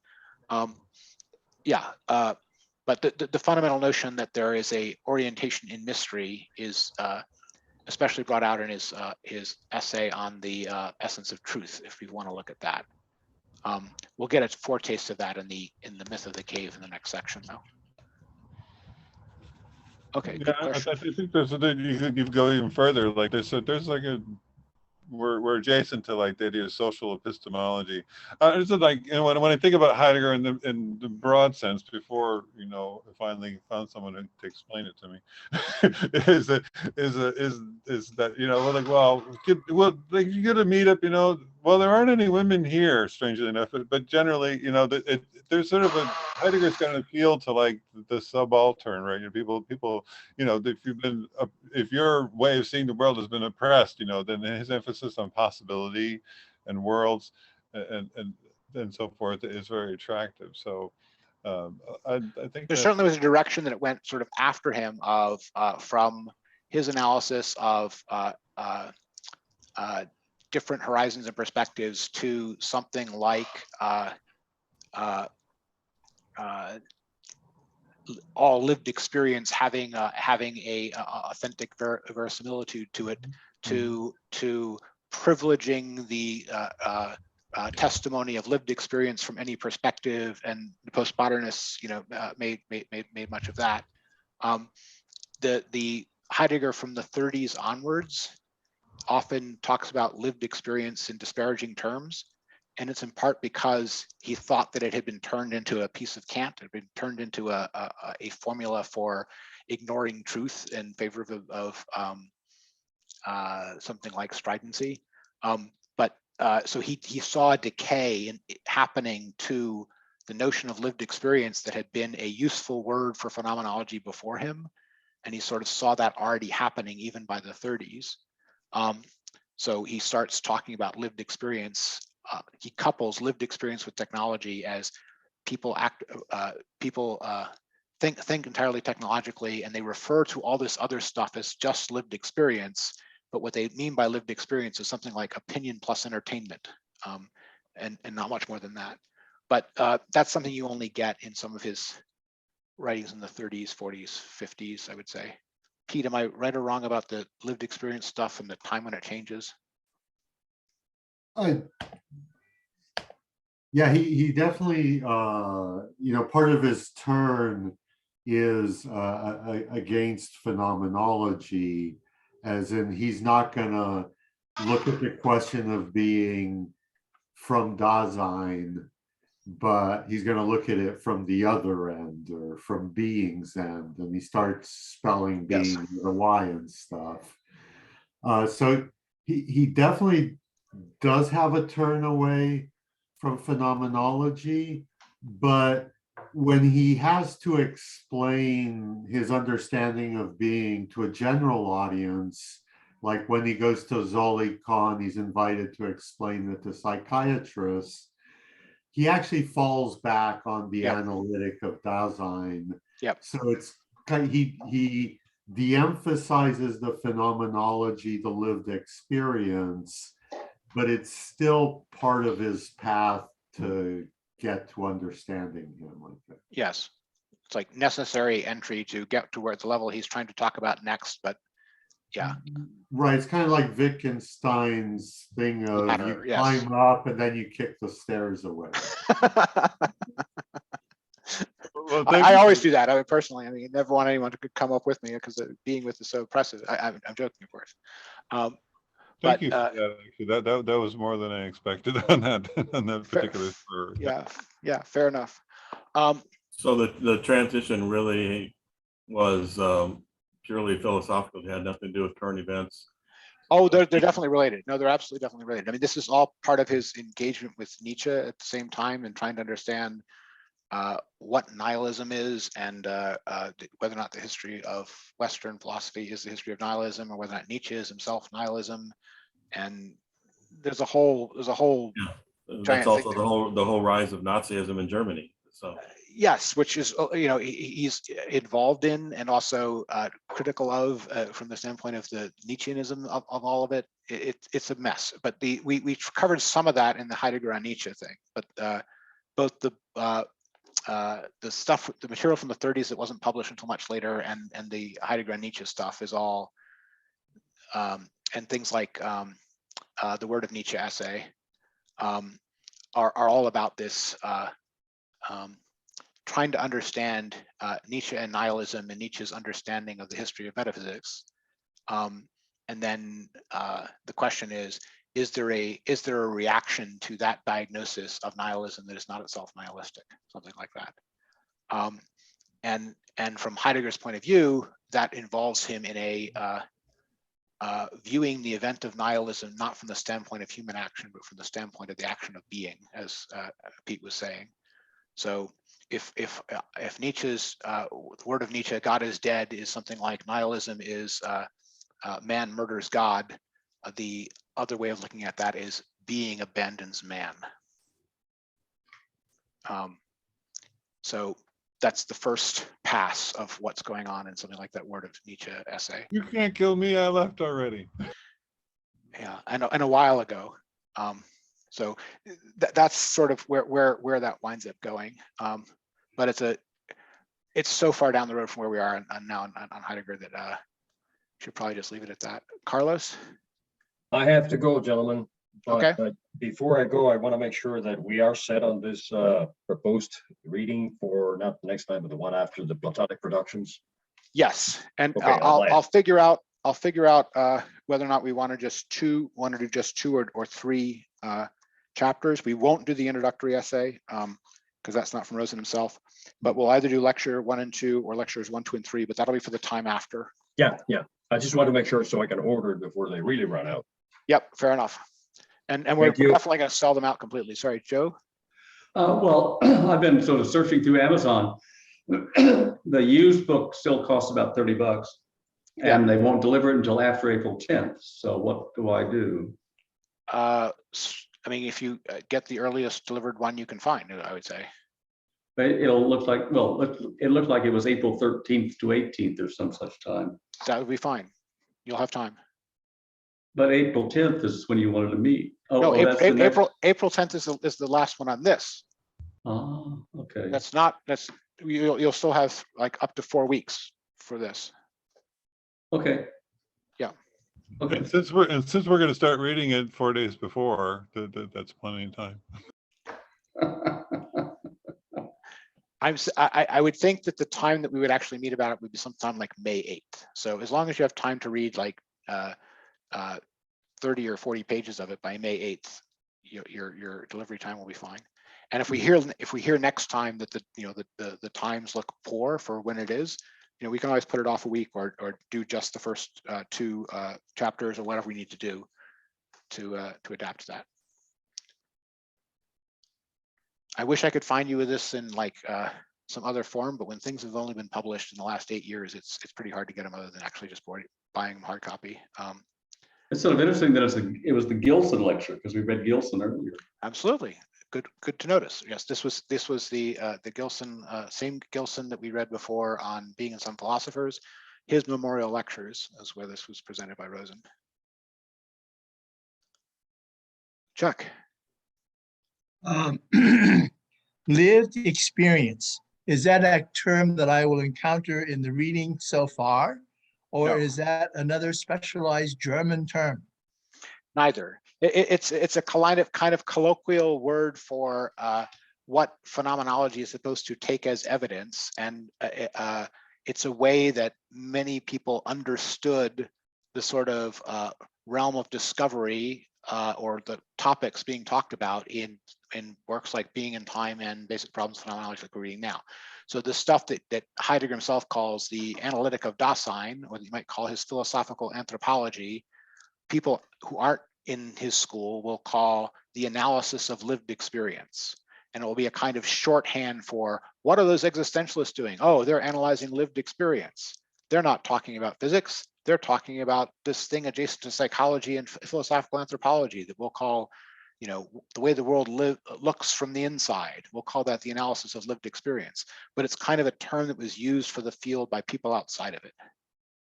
I think it's directly analogous to the difference between ordinary language philosophy and whatever they called, what Russell and everybody was doing. Analytic philosophy, yes. Logical, positivism, whatever. Yes, but the difference is that ordinary language philosophy was a term that Wittgenstein actually proposed for what he was doing. It's a self-proposed term as opposed to a other-imposed term. Thank you. Yep, excellent question. All right, we're almost at 4:30. I'm going to give people one more round to ask a final question or two, and then we're going to wrap.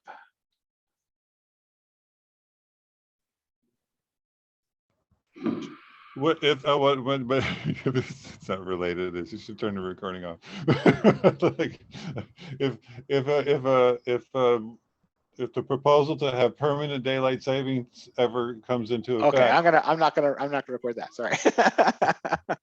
All right.